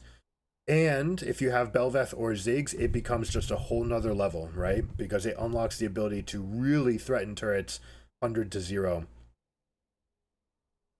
Now we should see Kennen recalling. He's probably sensing that he's okay right now because Renekton's showing on the bot wave, so he may just go for this turret right now. He's going to skip the minions, in fact. He should be using 1 spell rotation just to kill them, but he's going to keep his E on cooldown just to make sure that he doesn't get engaged upon. If he had used the EQ right there, it would have cleared the wave, kept his minions alive longer. But this way, he's just in position where, all right, you can take it with the next one. M&S completely overstepping for this. This is a foul. All right, punished. Being punished by the Kindred. There's no getting out right here. They are going to put in multiple resources, so actually they might, and they do have to call it out. They tried to use the second ult of the Wukong. How did that not work? They're going to show a replay, and I'll see it in slow motion. How did that not kill Lissandra coming out of her mark? That is unbelievable to me. When she comes out of Zhonya's, there should just be a spinning cyclone right there. Now, Core JJ going to feel strong. Oh, beautifully done. They're using the Ziggs ult on top of Rakan ultimate. Yeon flashing away from Renekton. Do what you need to get away from that, from the Gator, and that is totally fine. Nothing left to really push here, so Ziggs is just going to clap out. Push out and then recall. Let's look at this dive top lane, right? So this is the overplay. Feels like he has some amount of support because Emilio Ashe. So check this out. Correctly using the ult to dodge Kennen ult, that's fine. But check this out. Wukong ult number 1. There's the Zhonya's. Now here should be number 2. How did they get that off? There is a mini cooldown on the Wukong second activation, so maybe they just got it in that window. That has to be it. Good job by Ashe pressing the advantage at the end. So well played. If that's true, if it's that tiny little window, and if that's the case, it just had to come out earlier. Cyclone into Cyclone. I have to believe that that's just a misplay. I'd like to see it with the cooldowns ready. Is this live right now? It looks like it might be. Renekton, Kennen's not going to have ultimate, so he's just boned. Chain CC right there. Renekton slashing him to bits with the remnants of a rhinoceros horn or whatever that is. Some giant Shreeman desert beast. Ziggs, he says, here I come to rescue. Oh, no, they didn't force it. They could have. They absolutely could have. Opting not to because Kennen's not in position, but Renekton can't do anything either. There's no ultimate, no teleport. They should have felt strong enough to go take that turret. They're saying, hey, we can go get it later. I don't like this rotation. Ziggs is going up to top lane. This should be Kennen's responsibility. They're opting to put Kennen bot. That's okay. They're saying, all right, Ziggs can come up here and just clear the wave and just come back to his team. That's okay, but we expect them to fight for prio in mid lane immediately following this. Ziggs will not be continuing top lane. There we go. Is he going for a recall, though? That's the question. Stepping back. Nope, I don't like this. All right, Appa needs to up the tempo a little bit. Dragon is spawning imminently, right? Less than 10 seconds away, and you're not in position. If you're Ziggs, one of the things that you're looking to do is constantly create mid lane prio and push, and that will help the Aphelios by just being a little bit faster. You share experience, which actually generates more net experience for your team. That's something that a lot of people don't realize. You only get 92% of the experience when you're solo. You get 71% when you're sharing. And so 2 people, 71% is 142. You net yourself an extra half wave worth of experience by sharing. But they're not punished. They end up with their Lissandra stays up in the top lane. Feels kind of weird. M&S making some really sketchy decisions in this game. Means that they're not going to get anything. And also they're just way behind in gold, way behind in turrets, behind in dragons. There should not be an out for them. If we lose this game... Oh, this is a blunder. What happened here? If they lose this game, it's going to be because of mistakes from Team Liquid. That arrow has to be a bluff. Maybe they were trying to hit Pyosik. That has to be a bluff. Like, hey, we're strong over here. We're looking for an engage. JK, we're actually just trying to get your Rift Herald. But here we go. Wukong's looking for position. There it is. Oh, he doesn't take the first one. There we go. Rakan sees it. Core JJ finds the opening. But Piosik's not on the same page. Does not go in. This is a big fail, guys. This is why you need to just go in ham together. Here we go. Renekton trying to dive onto the Ziggs, and they do lock him down. We see a huge misplay by Pyosik. His third of the game. Big blunders. This is the sort of things that got him benched in Korea. Your team says go, like the light just has to be on immediately to go. This is what you want. Your team is grouped up 4 people. You have to jump on that opportunity. You've got Ziggs and Aphelios who can help at range. All right, Ash checking out the backside. Would like to see a better one. You don't actually need to hover over this grass. You know they're going to be here. We see the flash engage from Kennen going to punish them, but the Kindred ultimate comes out second. You cannot do this as Kindred. You get a big chunk of health, but you need to have the Ziggs to back it up. You need to have one to go first, one to go second. It's okay to let Kindred cast an ultimate to counter yours, as long as you have Ziggs there ready to overlap on the other side of it. So it ends up bursting some major resources. Flash being down on Kennen is a huge punch to the ability. This is what we're talking about right now. Core JJ seeing the window right there. It just has to go already. Had to already be gone. Jumping in on Berserker would have allowed 4 ultimates to land. Yeon casting his ult when he didn't need to at that point. He's saying, all right, you guys didn't lock him down. I can try to lock him down. No, right? You want to have the guaranteed Cyclone knockup that will go into the Aphelios. Let's see. Summit deciding to use ultimate. These guys are high health. So defending Baron, definitely worth a death. 100%. You see the Kindred ultimate being used to keep people up. It's actually by... Actually keeps both teams alive in that position. Yeon trying to get one more hit in before flashing out. Tough to measure. I mean, good defense, but using the flash might not have been necessary. Flash basically only gets Kindred ultimate. Maybe it keeps your carry alive a little bit longer too, because less pressure is on him. We'd have to see that a little bit more and in slow motion. But I don't mind the choice, right? The choice to defend the Baron with an ultimate is great. It allows for Ziggs respawns. So they're back in position. They're up 3k with tremendous map pressure advantages. It is a Ziggs team, so if you win one team fight from this stage in the game, you will end the game as Ziggs. See how they decide to approach this. They're always going to put Kennen into lanes with Renekton whenever possible. Never want to get the Ziggs into that spot. Ziggs, this is the weakness of the champion.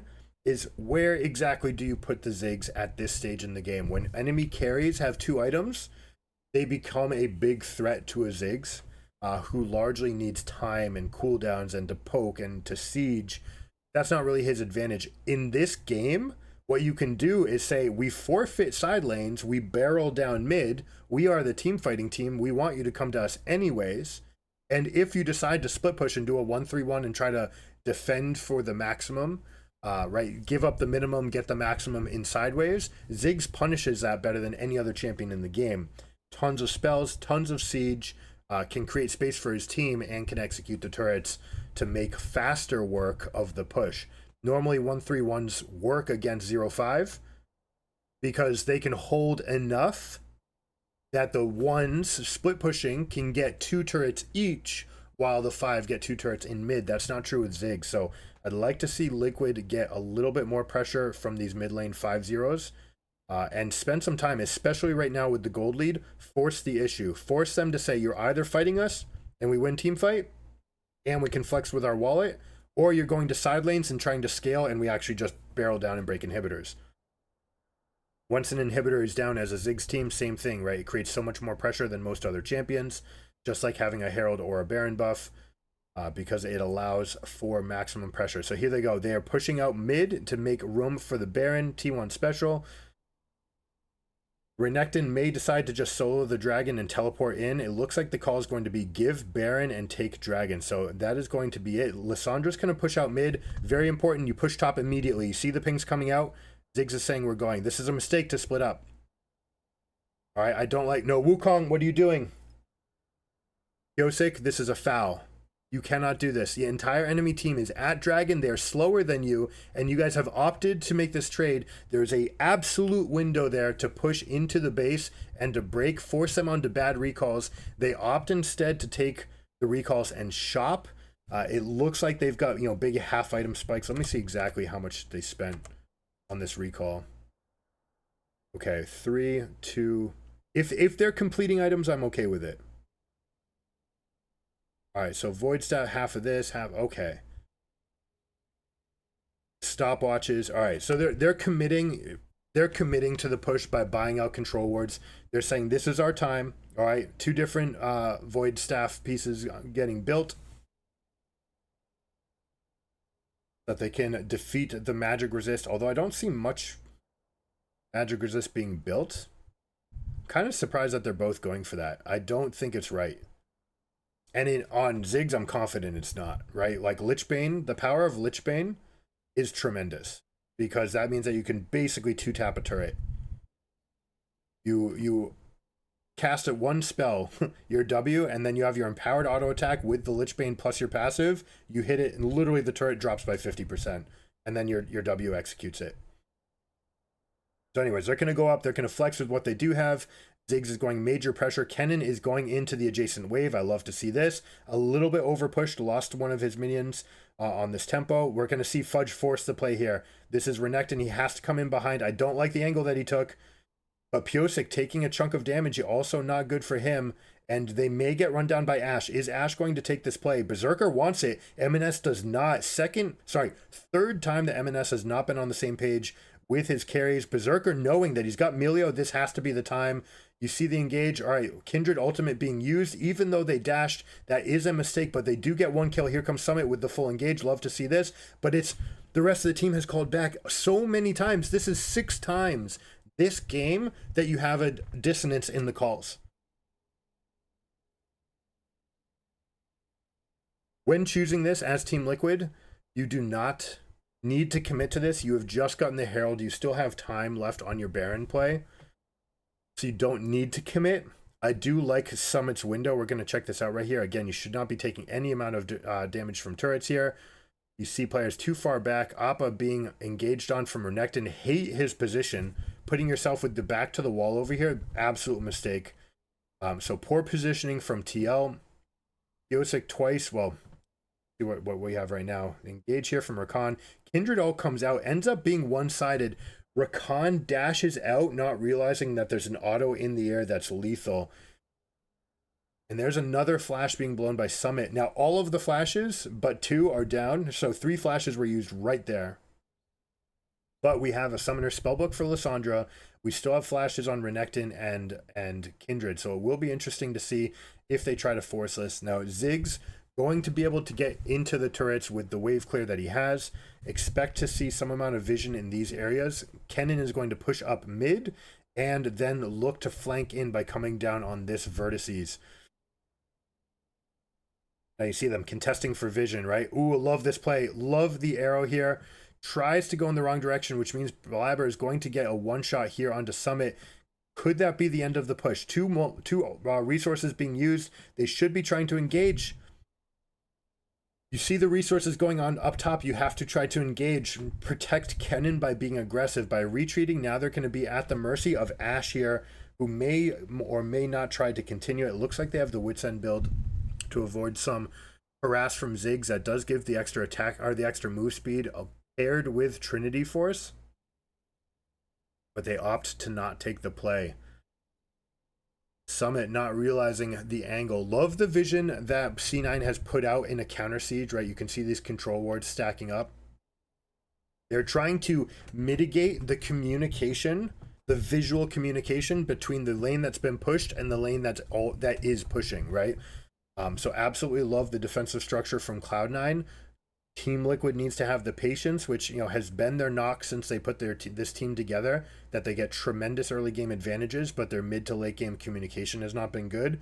They have to find a way to create this window where they can wedge into this area, claim the vision, and keep the vision for themselves to protect Kennen on the push. Ideally, you're just sticking Ziggs on poke and siege duty.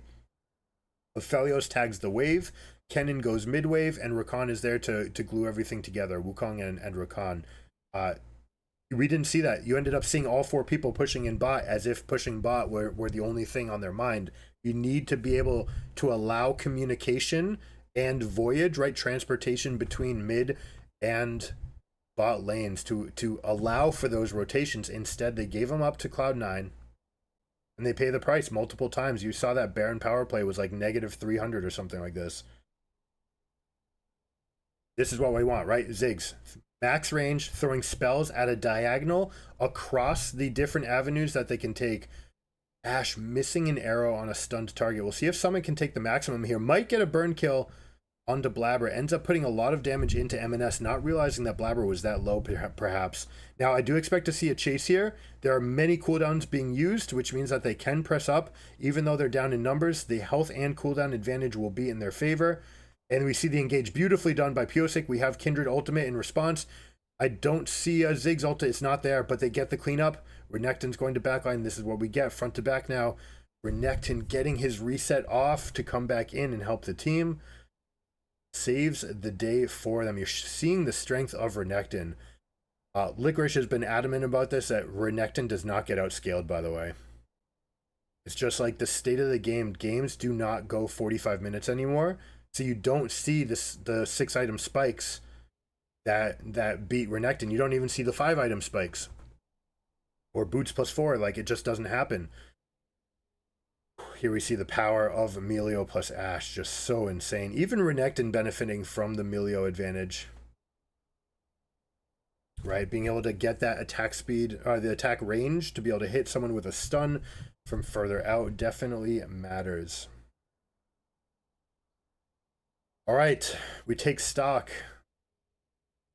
Liquid had that enormous lead, did not press, did not go hard. They have not taken the maximum, nor have they shown good technique while trying to force the end of this game, and they have allowed Cloud9 to claw within 1k going into this game. Kindred, Blabber has been spot on for reactive ultimates. I'd like to still see them be a little bit, look for a proactive play using Renekton, Sandra, but they basically haven't had to because Team Liquid has been overstepping, right? That's as simple as it is.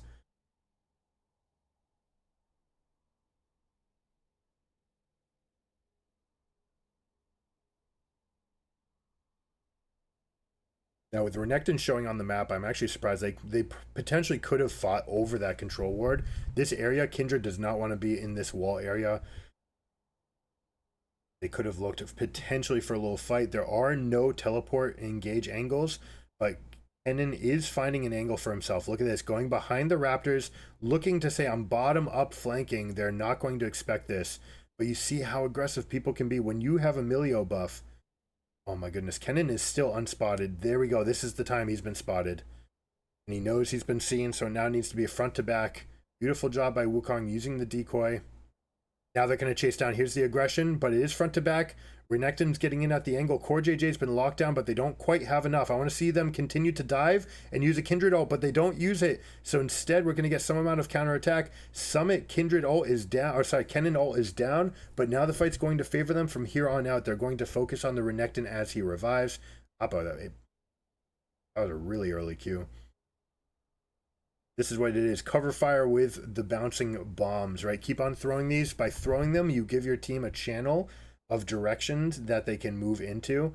We'll see if they go for the force onto Baron right here. Probably not. With just 4 champions and no ultimates, they're not going to feel comfortable about this. They're just going to take what they have in play, but we might see a counter. You see the passivity here from Team Liquid, which means Baron's just going to be taken, right? Aphelios and Kennen show on the wave, and Wukong is spotted by the Ash Arrow, means that they sneak the Baron. And Cloud9 again just winning this game with macro. Very, very interesting. It is still going to be a tight game, but as far as who's got the advantage right now, there are several structures on the game, 3k worth, that are just there for the taking, plus they got the 1500 gold for taking Baron. So look for Cloud9 to get all of these inners done, and then to move over in place for this dragon. The dragon is spawning very, very shortly. Ziggs is going to respond to this push into the river by pushing mid, right? By getting mid lane priority, you can give yourself a little bit of window. Now here we go, perfect job harassing over the entrance, and they're going to fight for mid prio, because one thing you can do with Ziggs compositions again is push.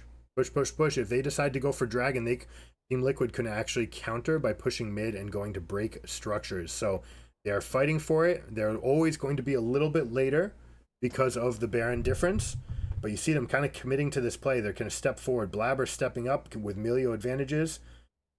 Big chunk being pushed out. No wave is not going to be a problem for Team Liquid. They're going to counter. Unfortunately for them, they don't have any other waves ready, okay?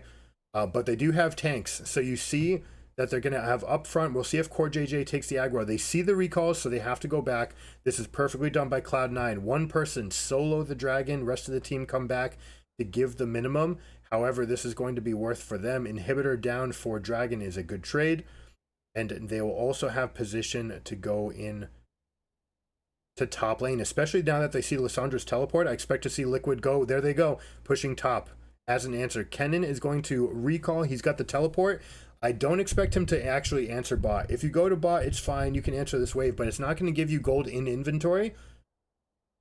And it's going to make you lose your home guard bonus, which is of paramount importance for Kennen.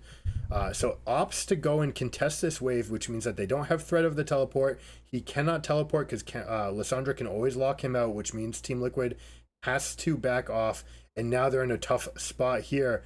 Lissandra's going to glue herself to the Kennen to stop any sort of teleports. Renekton gets in the back door. They're going to press forward. Ooh, Kindred going for a one-sided ultimate. Let's see if Milio cooldowns come out right after, but they pop and they actually get the Kindred out. They are not able to get the cooldowns. Lissandra did everything to lock the Kennen down, but it was not enough. Kennen actually able to join the fight. How did Lissandra allow that to happen?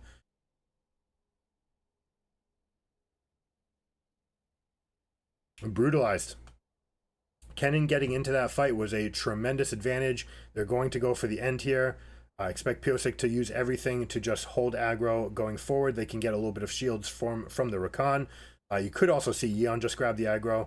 Lissandra has to in for the wave if she can, but you see the Ziggs advantage right there. Pop, pop, just blowing those turrets up.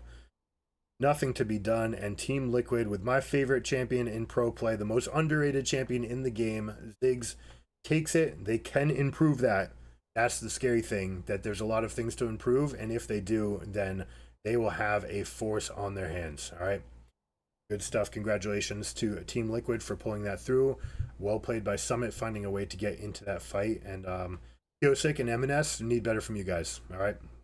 Catch you guys next time. Thanks for tuning in. If you guys like this, make sure you like and subscribe. Also check out gigagamingacademy.com/coaching. We're doing summer deals. There's fantastic rates. So go check it out. You can get your free first one. It doesn't hurt to try. Check it out. You guys can play like the pros or just climb up, beat your friends. All right. Whatever's good. See you next time.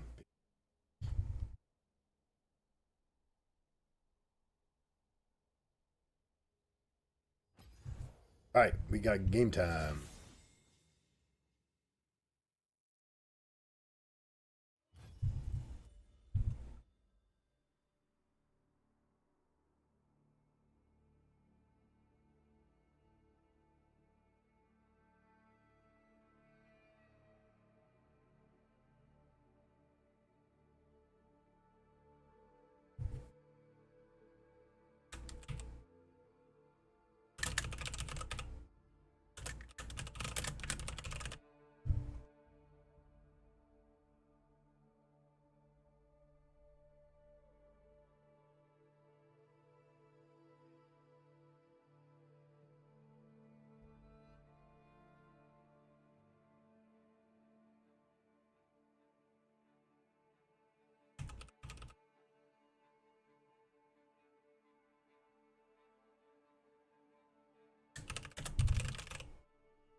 Thanks, man. I appreciate you.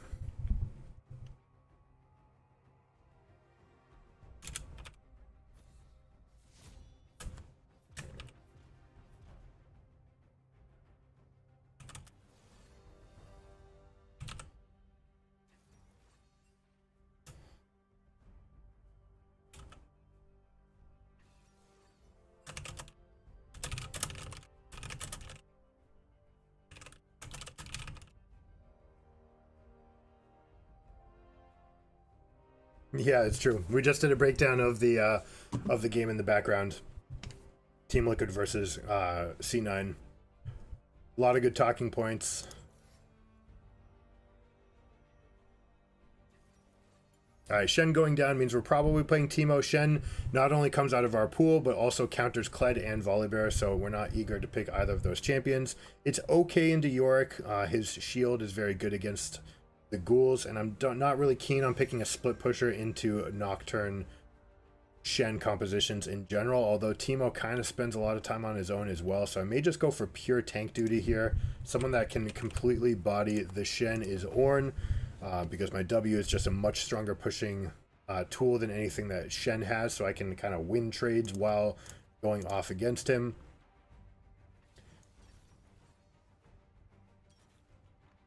And go in both of these directions. Biscuits gives us another set of cooldowns that we can use for the push in the DMAT world, but it also gives us trading tools, so we're happy to do this.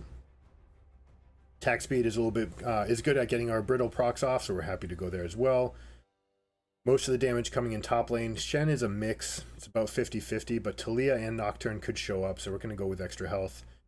Definitely Shen is not really looking for all-ins. He's looking just for little Q grasp trades.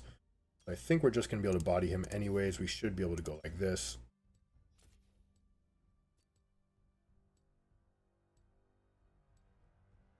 One of the things you can do also into these matchups, right? I can just buy refillable potion and then go up to lane and buy tier after I kill the first 2 minions. Not really anything that Shen can do about it.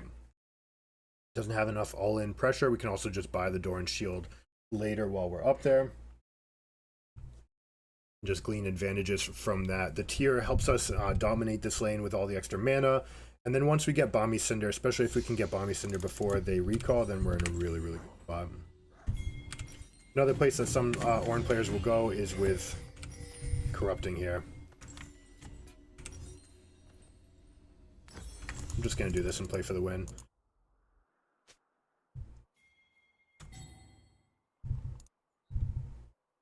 Just need sight over here. We just need to make sure that we see one person if they come. We don't really have the engage for it.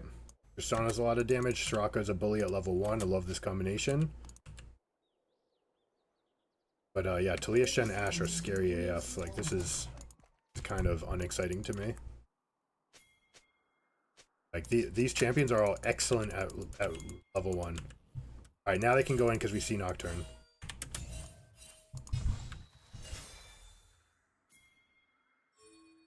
No, no, no. There's no way he comes through. We have the ward anyway. We're gonna catch him as he comes and stay.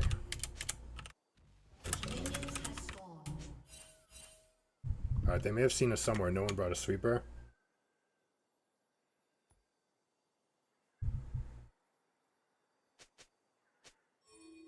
I'm staying.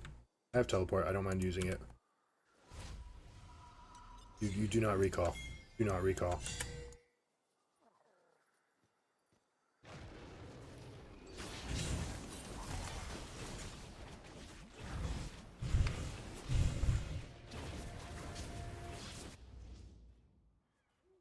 If he's taking this, that would be hilarious. That would be the best play because I have no idea.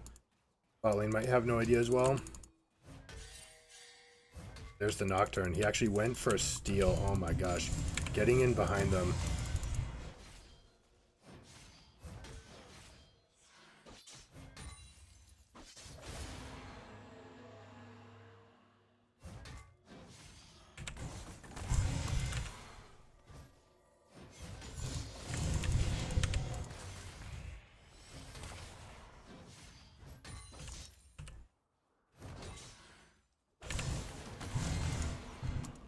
Guy is giving me way too much right now.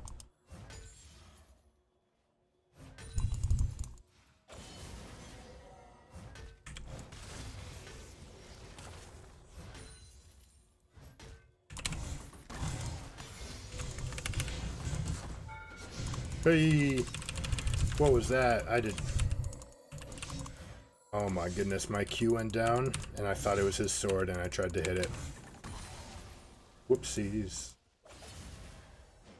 Alright, so we'll just take our crash and we'll come in. Shen's in a really tough place right now, taking all this aggro anyways.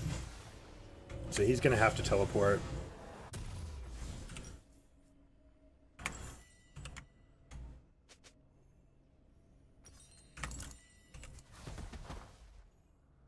First blood. Playing aggressively at level 2 into Soraka is a huge mistake. You see that you like... This is way too much damage. Even if you're Ashe, like, it had to be at level 1. So good job punishing for my team. Again, if you want to invade, right, on top of the fact that their team has 5 exceptionally good champions, you got to bring a sweeping lane.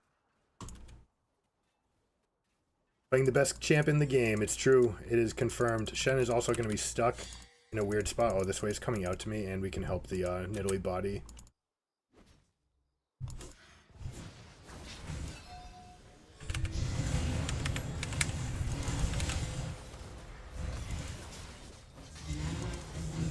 I hit the wrong guy? Or is he just healing so much?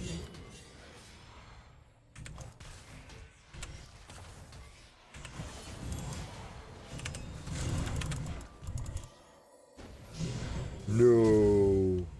Why are you coming over with this little mana? Leave. Okay, false, ooh, that's a thresh there too. False sense of hope. I also think that I attacked Shen twice in that window. Missing it. Also means that this wave comes in and I'm not here to pick all of it up, which is a huge shot in the nuts. So I think mechanical user error. That's my fault. I need to play that better. We're still going to be kind of okay because Shen got none of this. Like zero of it.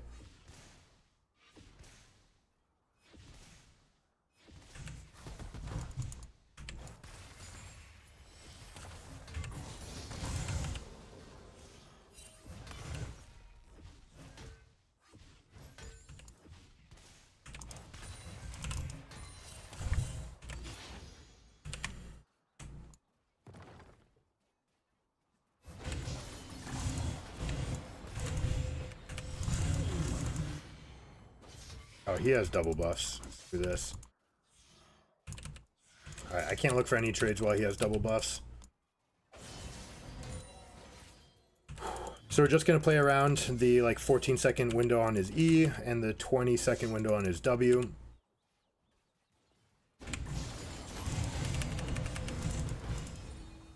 That's me not doing those things.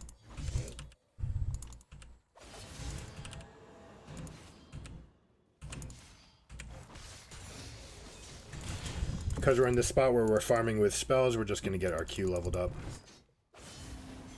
Luckily this guy's pushing. If he froze on me right now, I'd be completely effed.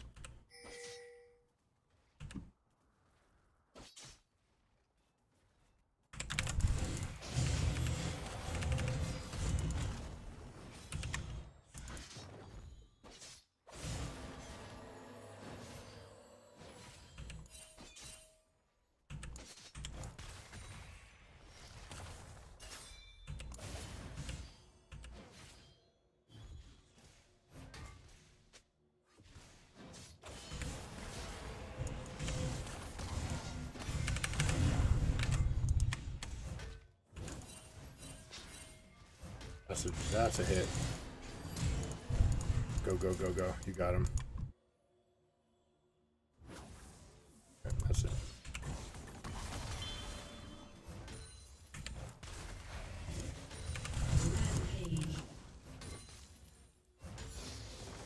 Alright, we got out of a bad spot. Thank you, Nid. Gonna try to hold. We didn't get out of the water completely, but we have our ultimate, so we're gonna go bot.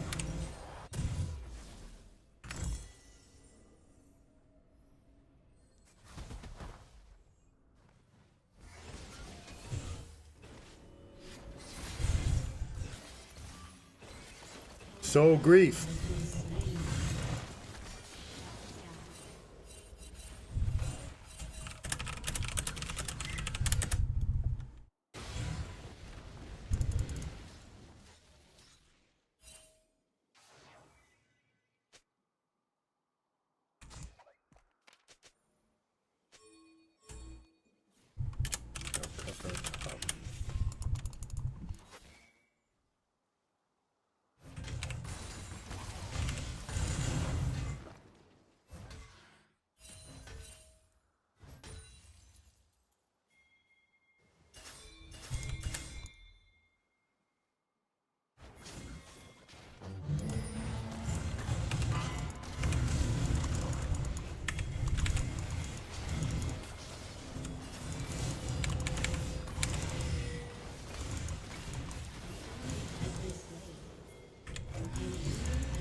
Team doesn't want it anymore, that's okay. We got what we needed to do there. We can push this out as well.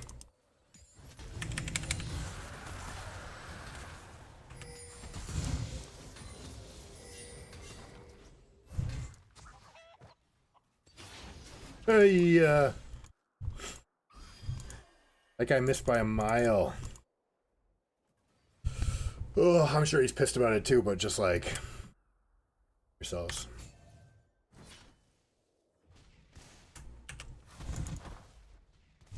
Did we get in range? No.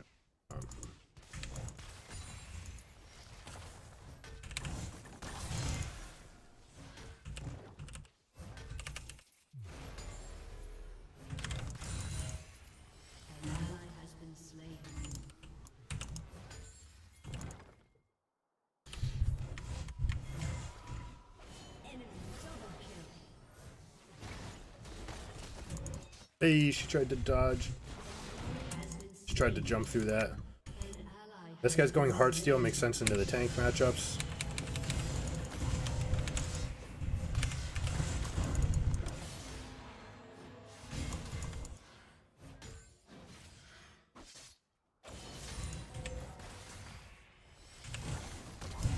He does not have access to his... There it is. W until then. 7-7, we'll be alright.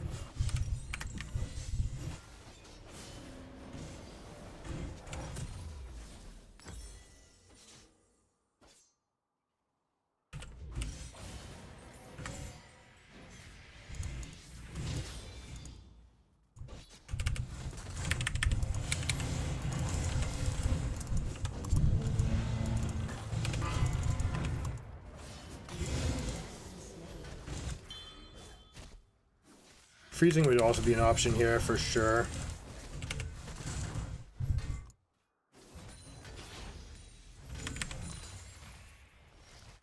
She gets Rift Herald. We have push pile in both lanes, which is a fantastic situation, obviously. Fight this, fight this, fight this, fight this, fight this.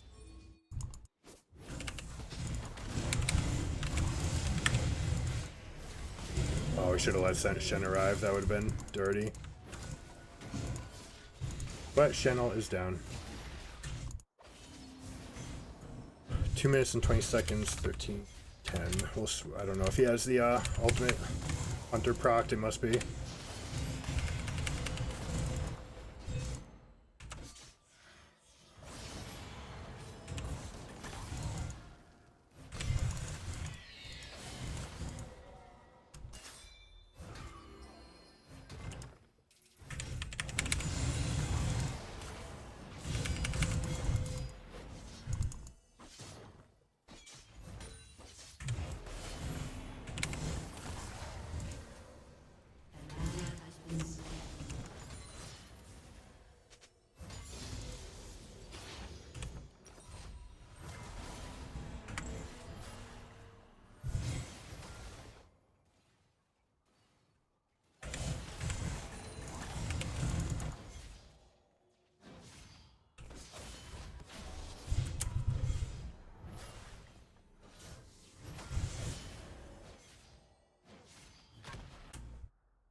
They don't want it.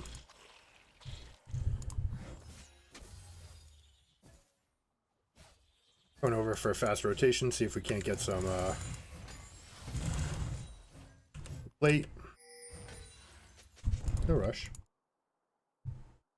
Like it's a ward, it's dead.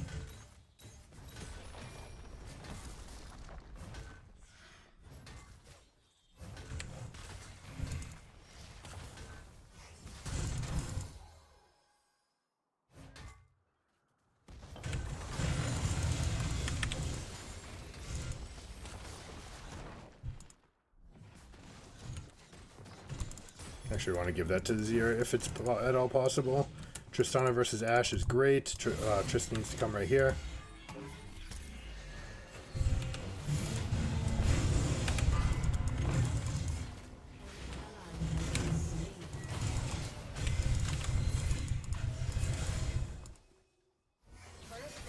I don't know why she spent any amount of time coming back to that guy.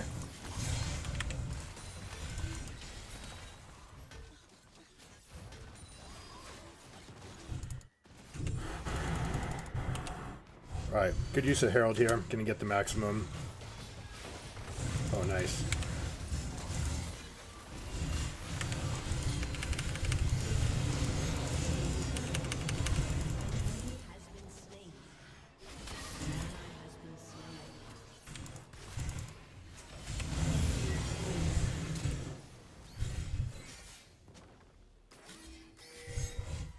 Yep, we did well though. We got something out. Alright, let's see. Attack speed, attack speed, attack speed. Everyone's going to benefit from it somewhat. I do want to be sticky against these guys, right? Horn's looking pretty good. Jack Show is looking like I'd be invincible if I stepped in the middle of this team. Fairly low damage, mostly AD.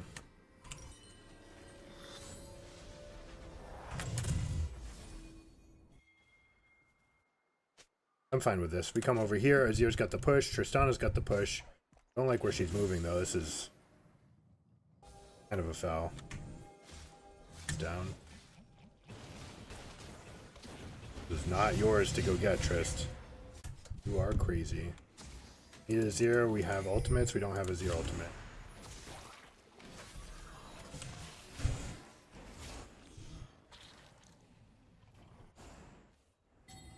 Hold that position.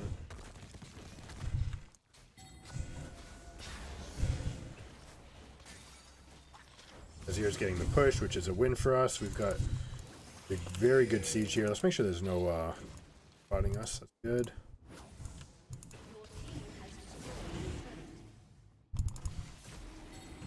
Hold it. Here you go. Now it's ours. Nocturne's gone too far.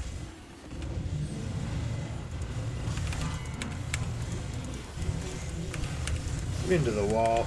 Hit the Ashe. Zone out this guy.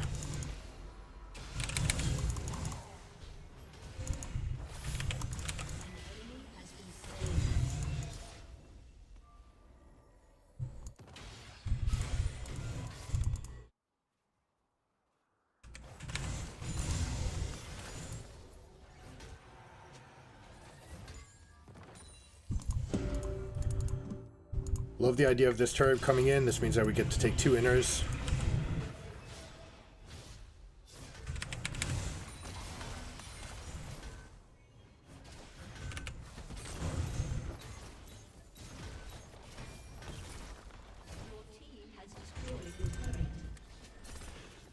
Oh, we don't have it.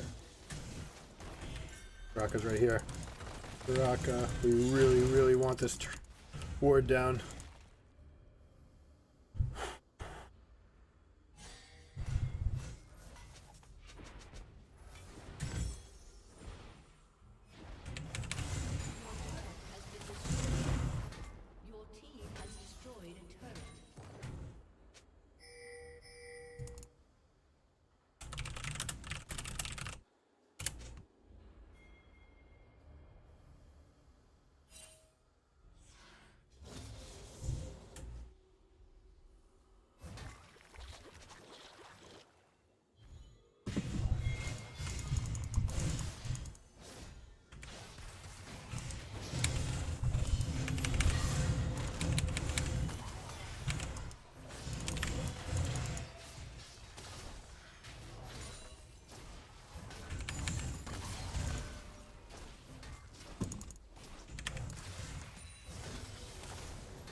What? Not that far behind, guys.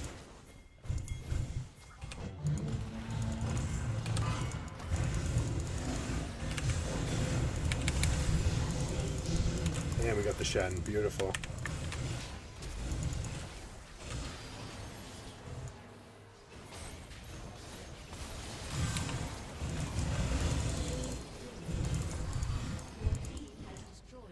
Push. And then we get the Herald after.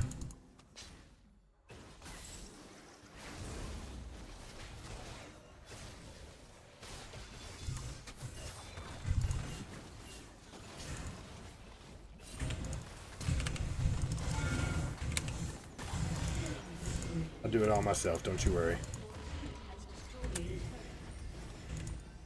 Next wave's coming out. I could just push it out just to keep it out. I don't really have respawns to punish me. Nocturne turned his lights out. Unsure whether or not the cooldown's back up again. Probably has Ultimate Hunter for snowballing, but this is fine. We deal an insane amount of damage to this as well.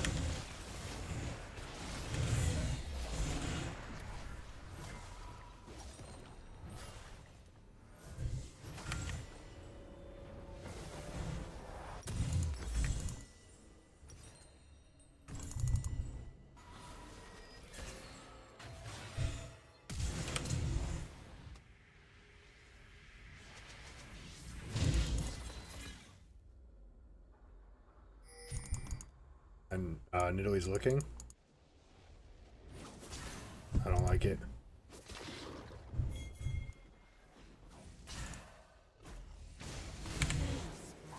Nocturne's pinched.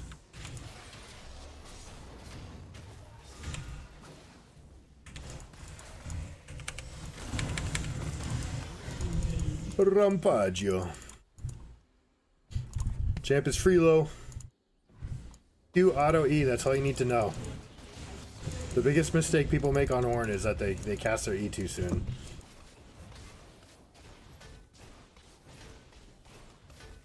Your team has destroyed an inhibitor. Alright, we want a ward here.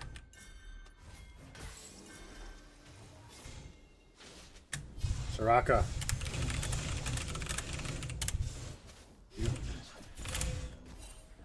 I know, I see it, I see it. Just because I typed it out after doesn't mean I meant it after. Just had to try to exert my dominance.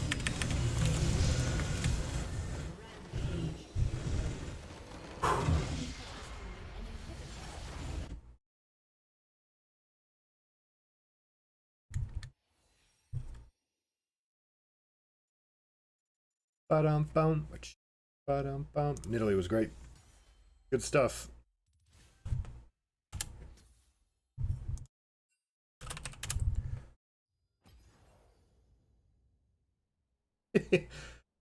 Diary, I mean, honestly, diaries are the original, like, performance psychology. It gets out your emotions, it lets you settle them, you resolve them, you talk about what you're thinking. Diaries are a fantastic thing. Not gonna lie. Losing lane buys call.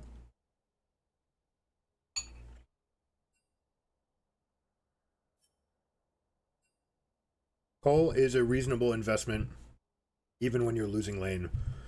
Because for the amount of on-hit heal that you get early in the game is very important, and the call is just like a reasonable buy. It stops you from spiking, but it's a completely reasonable item to have.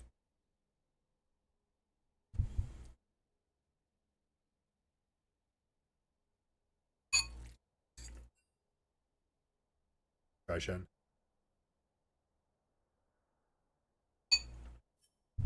He actually did a good job of punishing me once he had 3 points in his Q. That's when he starts taking advantage of that lane. We were able to body him before that. Level 1, he's favored, and once he has multiple points in Q, he can start fighting back. But when we have the cooldown advantage and we can just like knock him up with every single thing, we just play bounce with him and then walk out. And we saw how that dominated, turned into a river win for us as well, which really was the source of the snowball.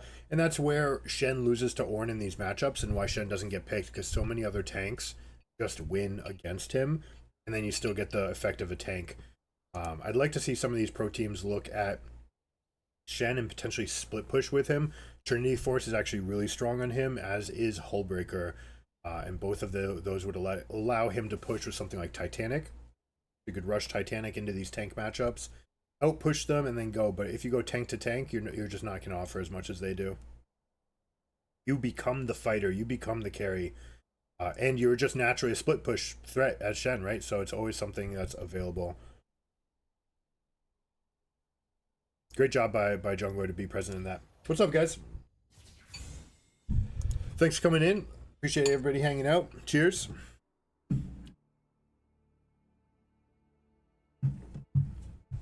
If you guys didn't catch it earlier, I'll be uploading the review of the Cloud9 versus Team Liquid game. Lots of very interesting moments in that game, and my favorite champion for pro play was in it, so you'll have to check it out. I'll start working on my thumbnail.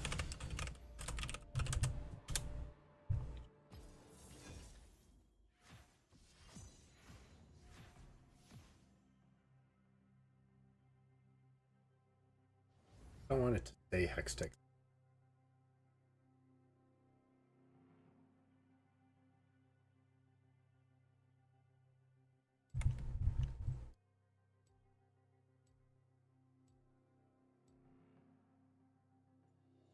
Work. Oh, no, I can't copy my message. I'm a scrub.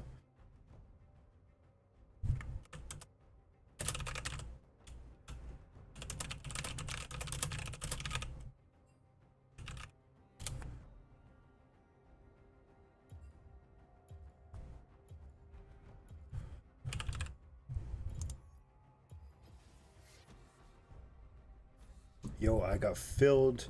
Who's Merkwolf? Wolf is there. appreciate this guy's candor and, you know, letting people know that he's filled. Support and jungle are vital roles to the team, and if you're not used to them, you should not play them.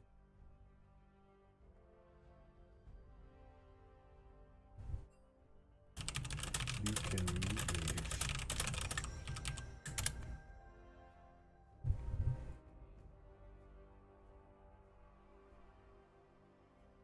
Yeah, I actually can see. I'm probably gonna have to change my message here.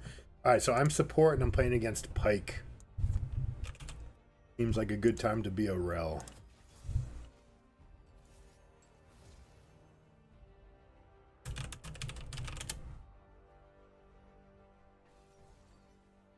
All right, how should I edit this?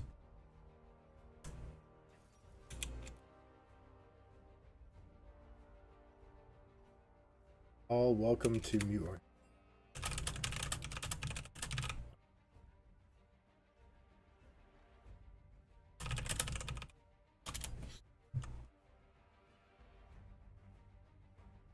What's up, guys? More welcoming. 8 out of 10.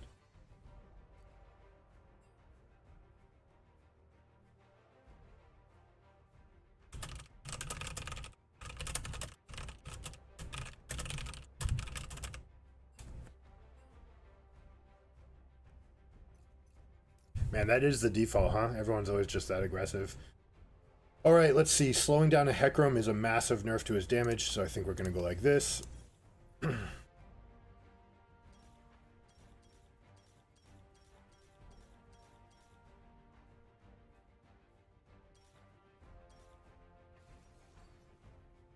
Ooh, Karthus. Okay, good. Alright, there we go. Good little punish by them.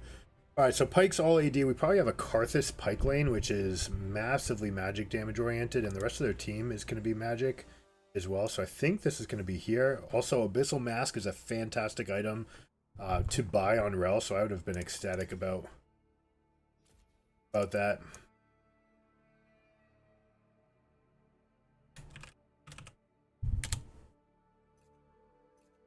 What's up, guys? Thanks for hanging out. Don't ghost if we get put on different teams. Actually, you know what? Go for it. We'll see if I can beat it.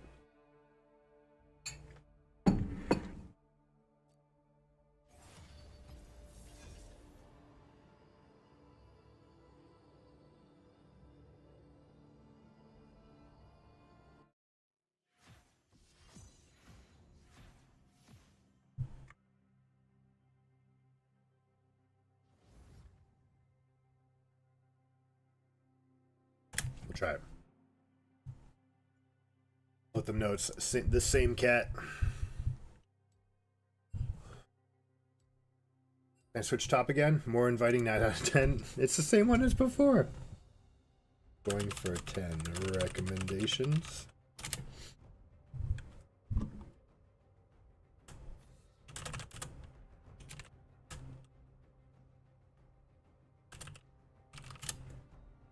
Throw a smiley face. There you go. That's it. That's how you get 10 out of 10 emojis.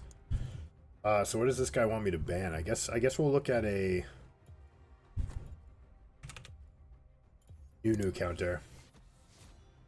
That's all we've got hovered, so you know, we'll deal with it.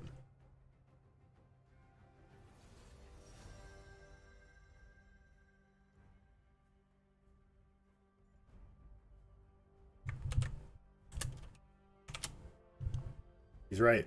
Just spot on. I forgot the smiley. Alright, we're blind. I'd like... Oh, he doesn't want...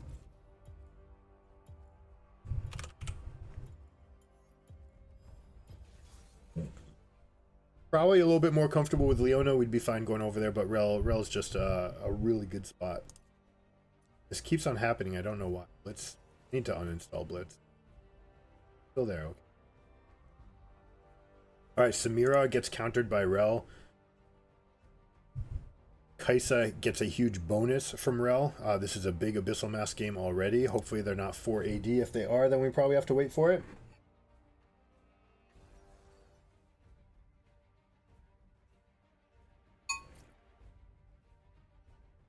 Leona support's a good start for us.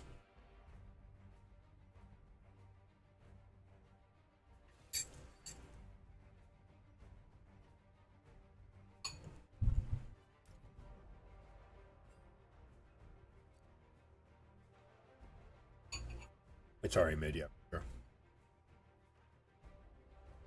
I should be willing to swap. Ooh, Aatrox buffs aren't in until tomorrow. Not tomorrow, next week. Kindred, alright, 2 AD. If it's a third AD, then we don't rush Abyssal Mask.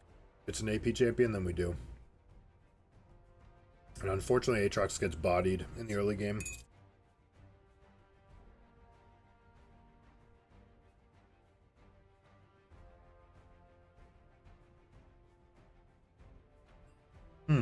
Ouch. That's gonna suck.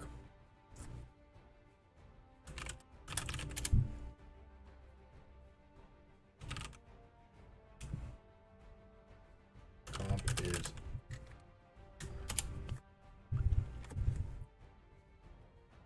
Alright, so now it's the other way. Frozen Heart's gonna become insane.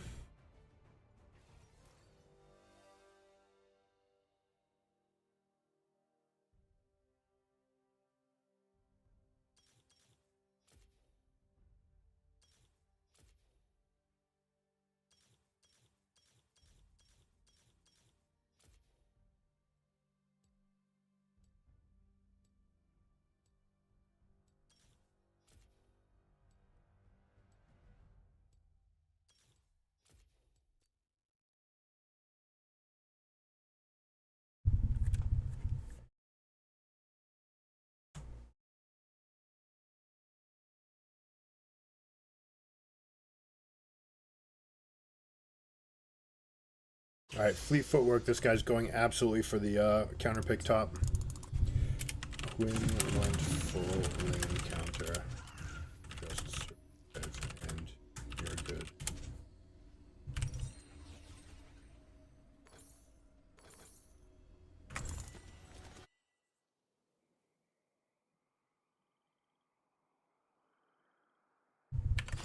Welcome to Summoner's Rift.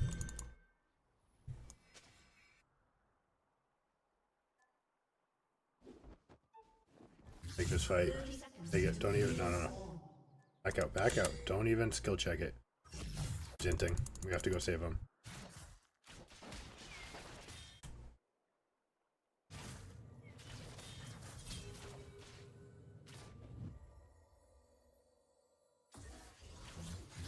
Oh, she's no good at Quinn.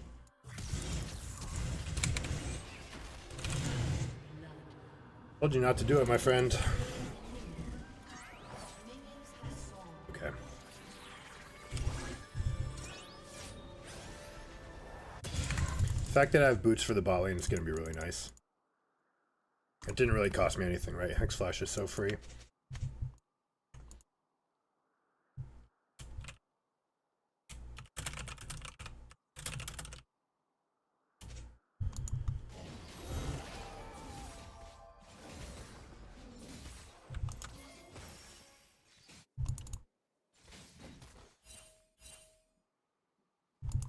I'm missing. She died after you, bro.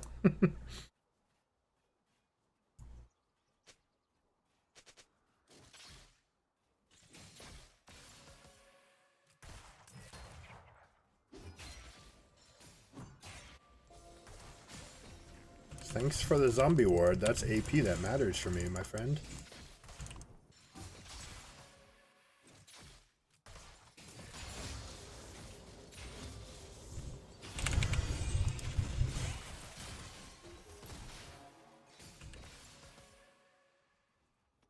Beautifully done. Now we get a deep ward.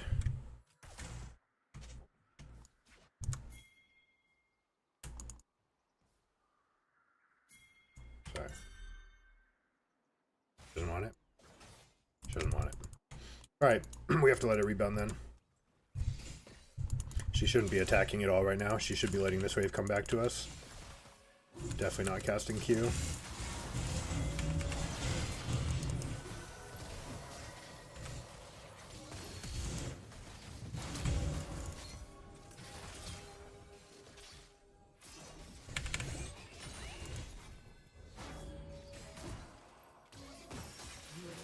Alright, lady.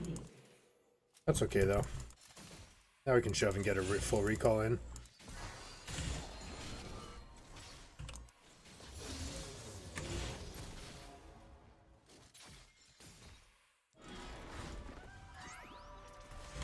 Good job escaping. Now I get to permagank.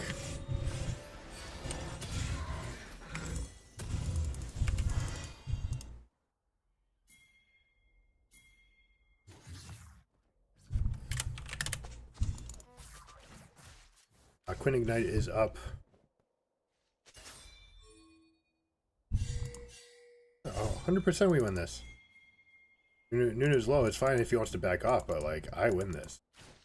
Aatrox just needs to bait this dive right here. They have no idea that I'm coming.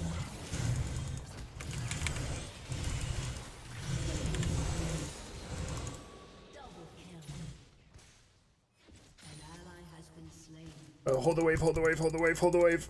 We did it. Yeah. I think we held it. I think it's okay. Might lose a minion or two. We got 2 kills. Holy shit, we're huge.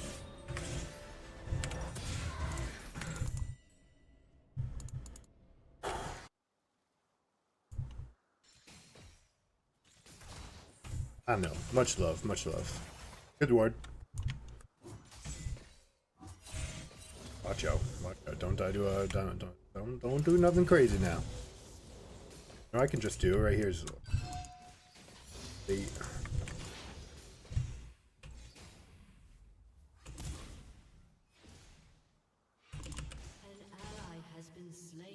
got them all.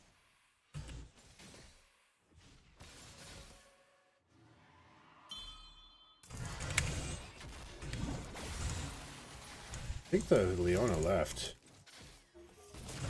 Ooh, okay. Yep, that's fair. So let's hard push. Okay, we're gonna hold territory here. Great when she. Oh, nice juke.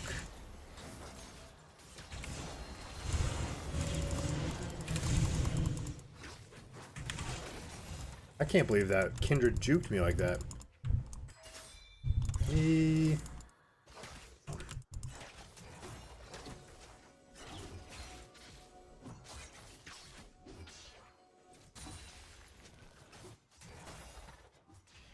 I should have bought Bomby Cinder. I'll have to activate them all over the map. That's alright.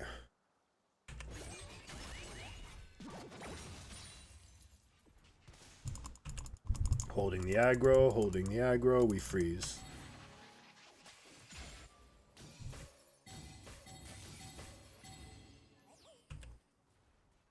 Tell you max punish here. Like she could even go. That one you have to hit. Alright, she is not comfortable with freezing. Okay.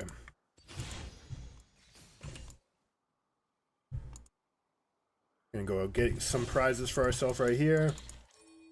That is looking there, so maybe we can cover mid. Bait bot, both are options. Here we go. Come here, Nunu.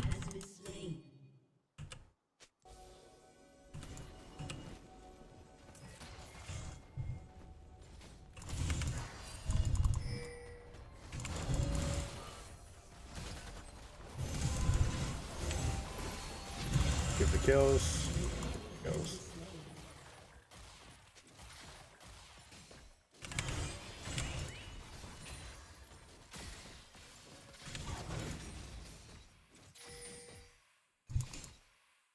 Yep, and she's free to take this. She's 1v1. Should be okay. Oh, no blast cone. That's right. They don't spawn until later now. Kindred's up in the top lane, so Nunu's getting no contest. That's fine. I can tank up this dragon. Also, going melee is good for your damage.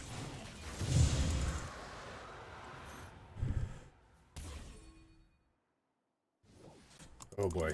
Okay, so you can't do that. Okay, it's alright.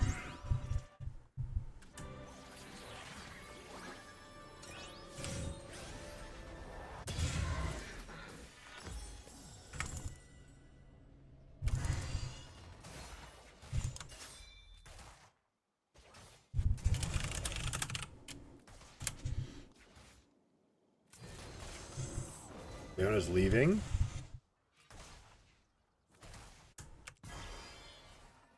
I have another cooldown ready. You just got the cutoff. This is where you want. I've got the boots as well. Wait for after the root. There's the root. Now we go stun and we give it to the carries. And we rinse repeat with the wave.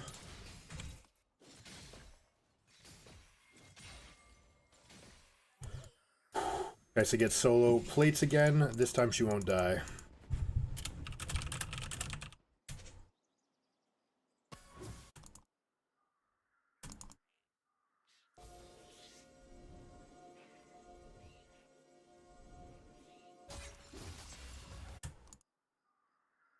This time it's a winning fight. Just gonna stay here, kind of in between everybody. Kindred couldn't show up in any of these places, so like, fine. Take this away. And we come back to protect this one. And we have our real flash. See, now they're freezing. They're gonna accomplish what should have been able to accomplish. Debate.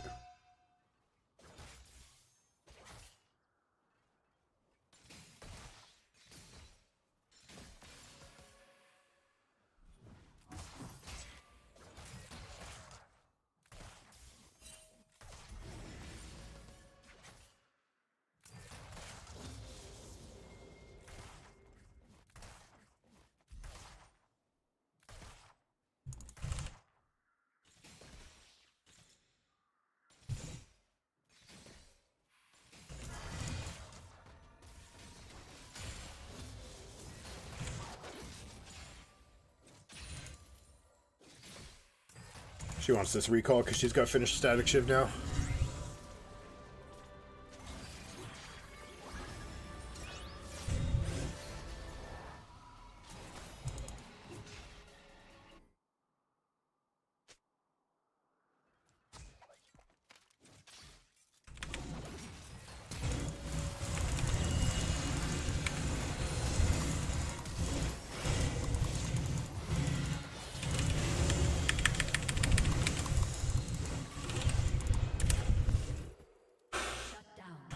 I wanted to get out. Does she not have static shiv? Hopefully she wasn't in the shop trying to ping it. Alright, that was flash, engage, ult here. I don't know about the others. We're gonna sit tight and get the even shroud.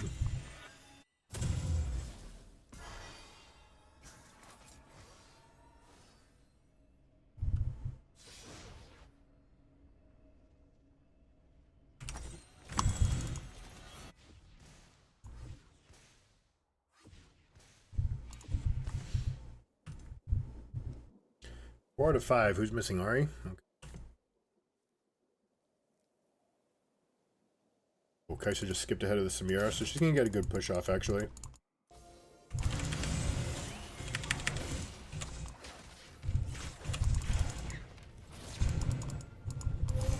Nice hit. Okay. Big stuns. Beautiful. An ally has been slain.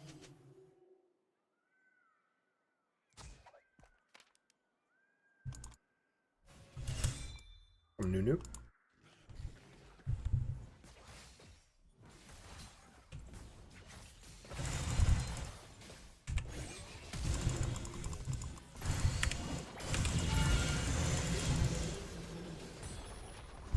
Can't do that to my Kai'Sa.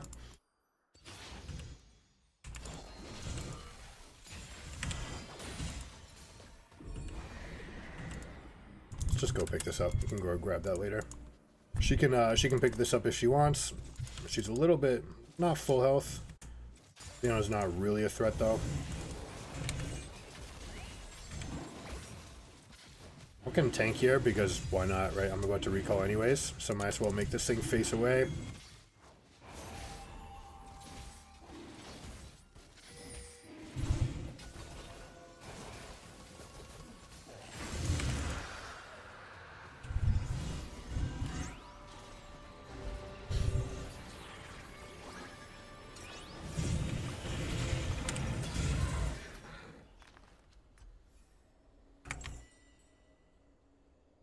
I think we're actually gonna have a Thornmail again. Kind of awkward.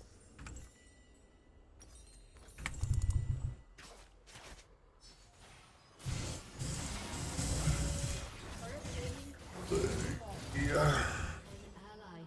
So random.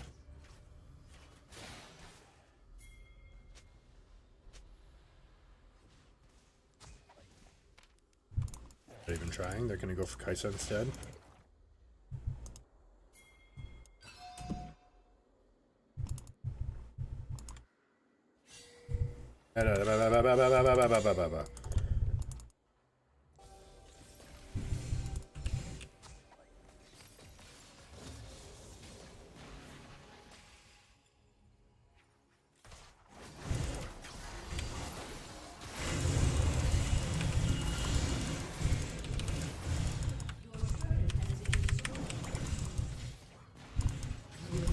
I'm huge.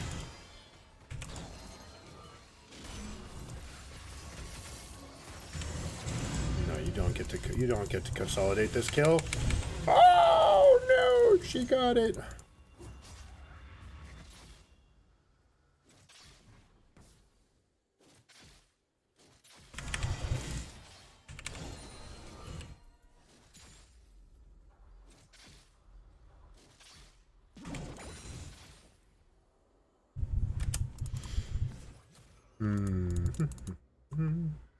I want to kill an Ari. What's on killing an Ari?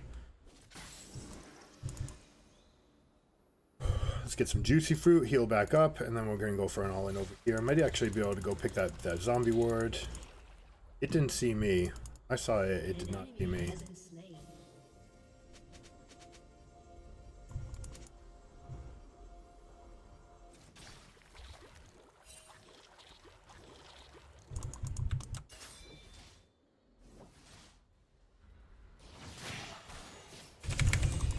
Whoa, he's not there. He's pinging back. Oh my god. Whoa, cover me.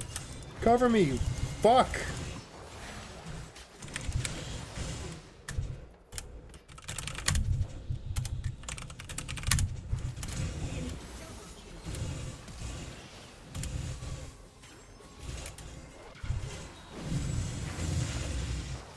Job by the Ari there.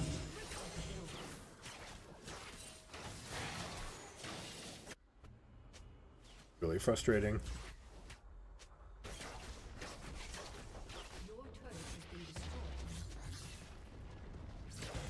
Oh, nice. Got it.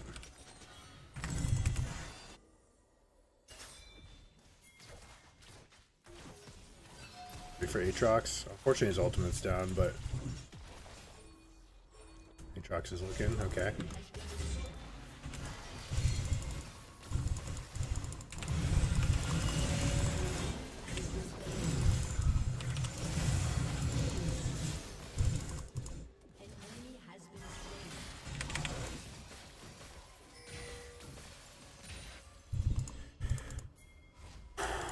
We're huge. That was a great bait.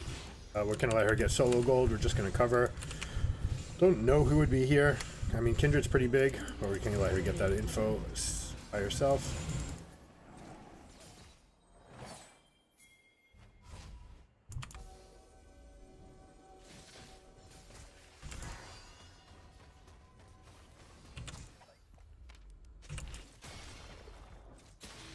What? Nonsense.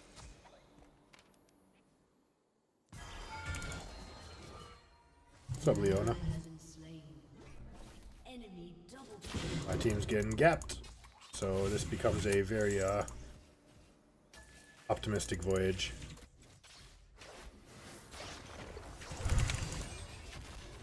Whew.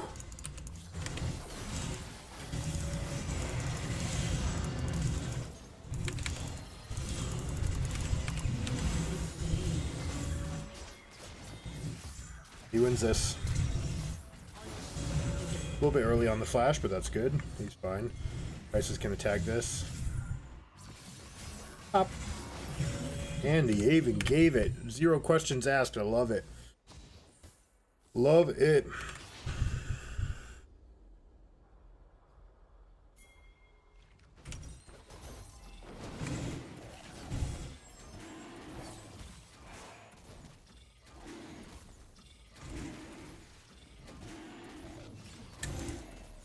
Aatrox should really be looking to spend and come on over. He just picked up 3 kills. Pushing top, it's kind of like giving them one opportunity to get back on the map, which is like, oh, okay, this guy who's big isn't here with his team. We can take advantage of him.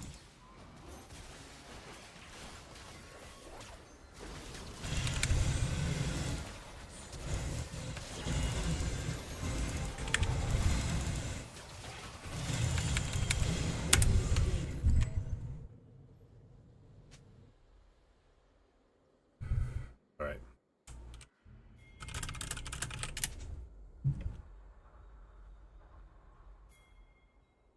Truck still hasn't shopped.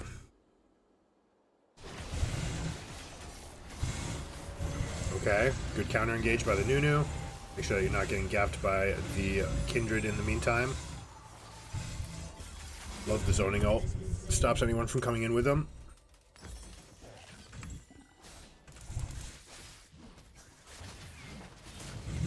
Oh, he overstepped his leap. More hit. Good job.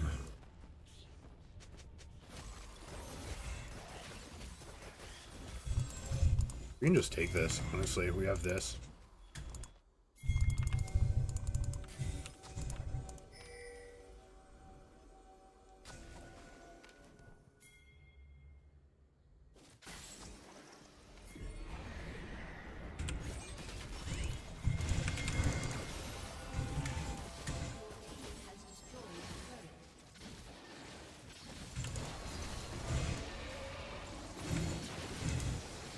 Rel's damage is also insane into this.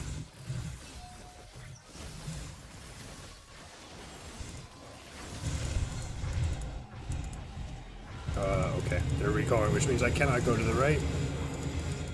Looks like a lot of purchase item spikes. Do we have Nashor's Tooth? That would be fantastic.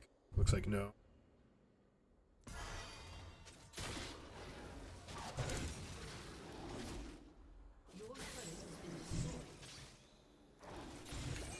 I mean, 91 is not really that important.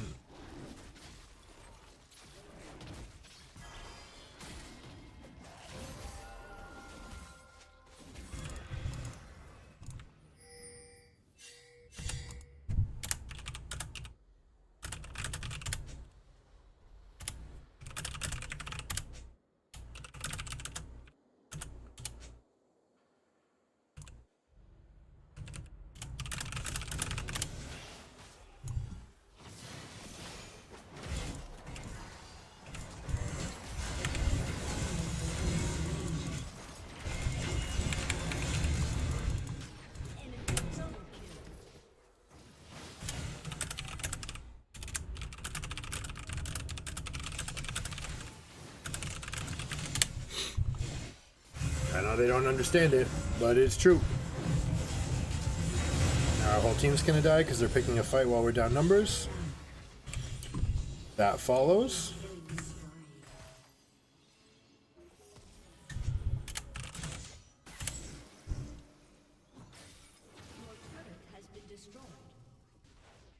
Careful.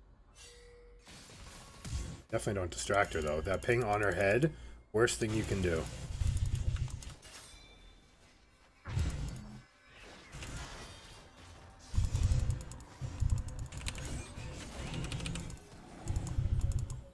Shot. Going.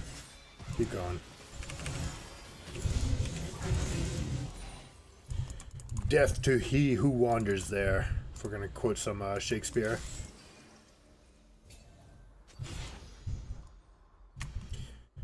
Alright, dragons in a minute. We're fine to go for this, especially with all these zombie wards waiting to get picked up. This will be beautiful.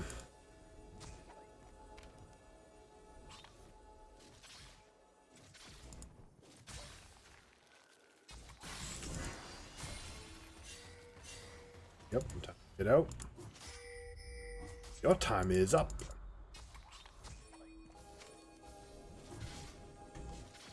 We have a similar battle, except that I have a good rune and you do not.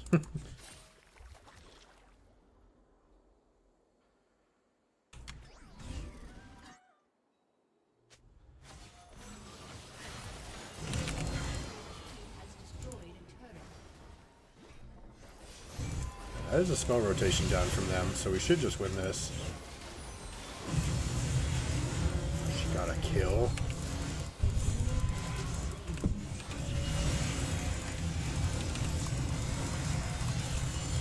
Get me out. No, don't move her towards me. Ass. An ally has been slain.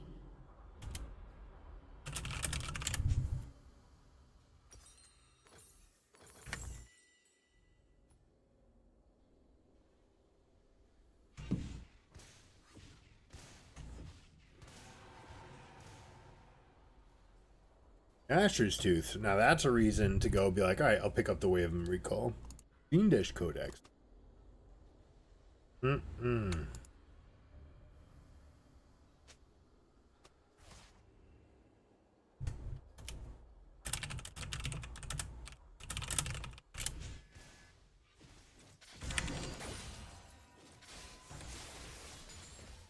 I don't have the thing.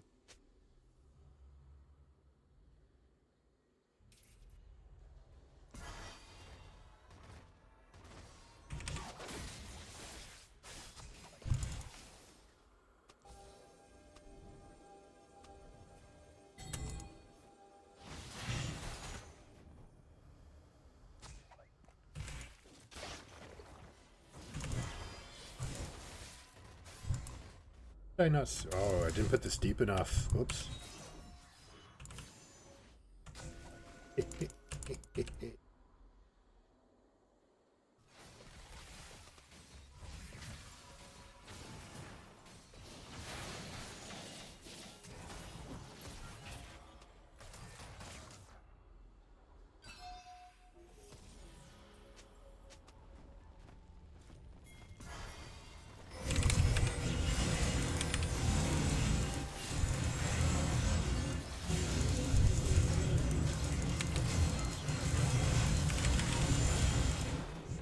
Are you serious? How did she survive that? You have been slain. Great fight.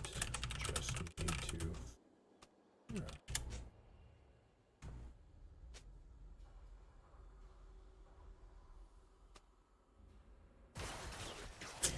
Okay, let's see. What are we gonna do? Some crit, some crit, some crit. That makes Randuin's item the best item.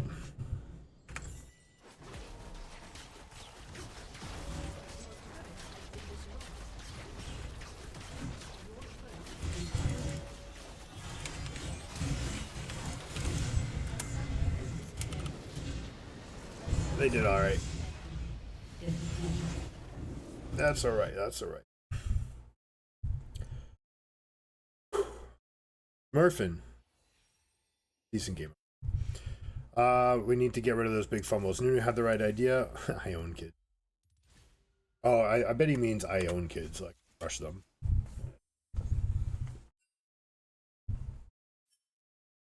Losing Baron Drake's Rift and still winning. Quinn looks like he'll have a... Guys, these are, learn how to be classy winners and release this with positive.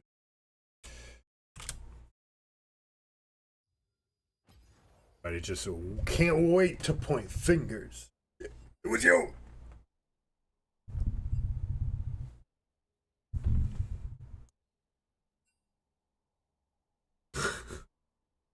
I could have done a better job getting it, but I mean, we saw a lot of things happen, a lot of warning signs. Kaisa needs to be much more careful with herself. She's overstayed in the 1v2 and just like stayed while it was bouncing back. Then we saw 3 different deaths where that same thing occurred. Just like, I'm forward, I'm doing my... Can't do it, right? So those mistakes. Aatrox also taking a skill check against Quinn at level 1, who's running Scorch and Ignite and a counter pick. Nothing to do there. You just absolutely have to fold that.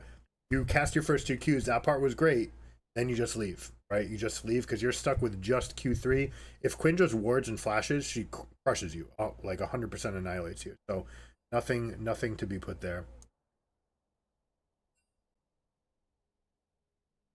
Also, we didn't get the Swapperino. Who was it? It was mid. It was Zed that we already had Ari.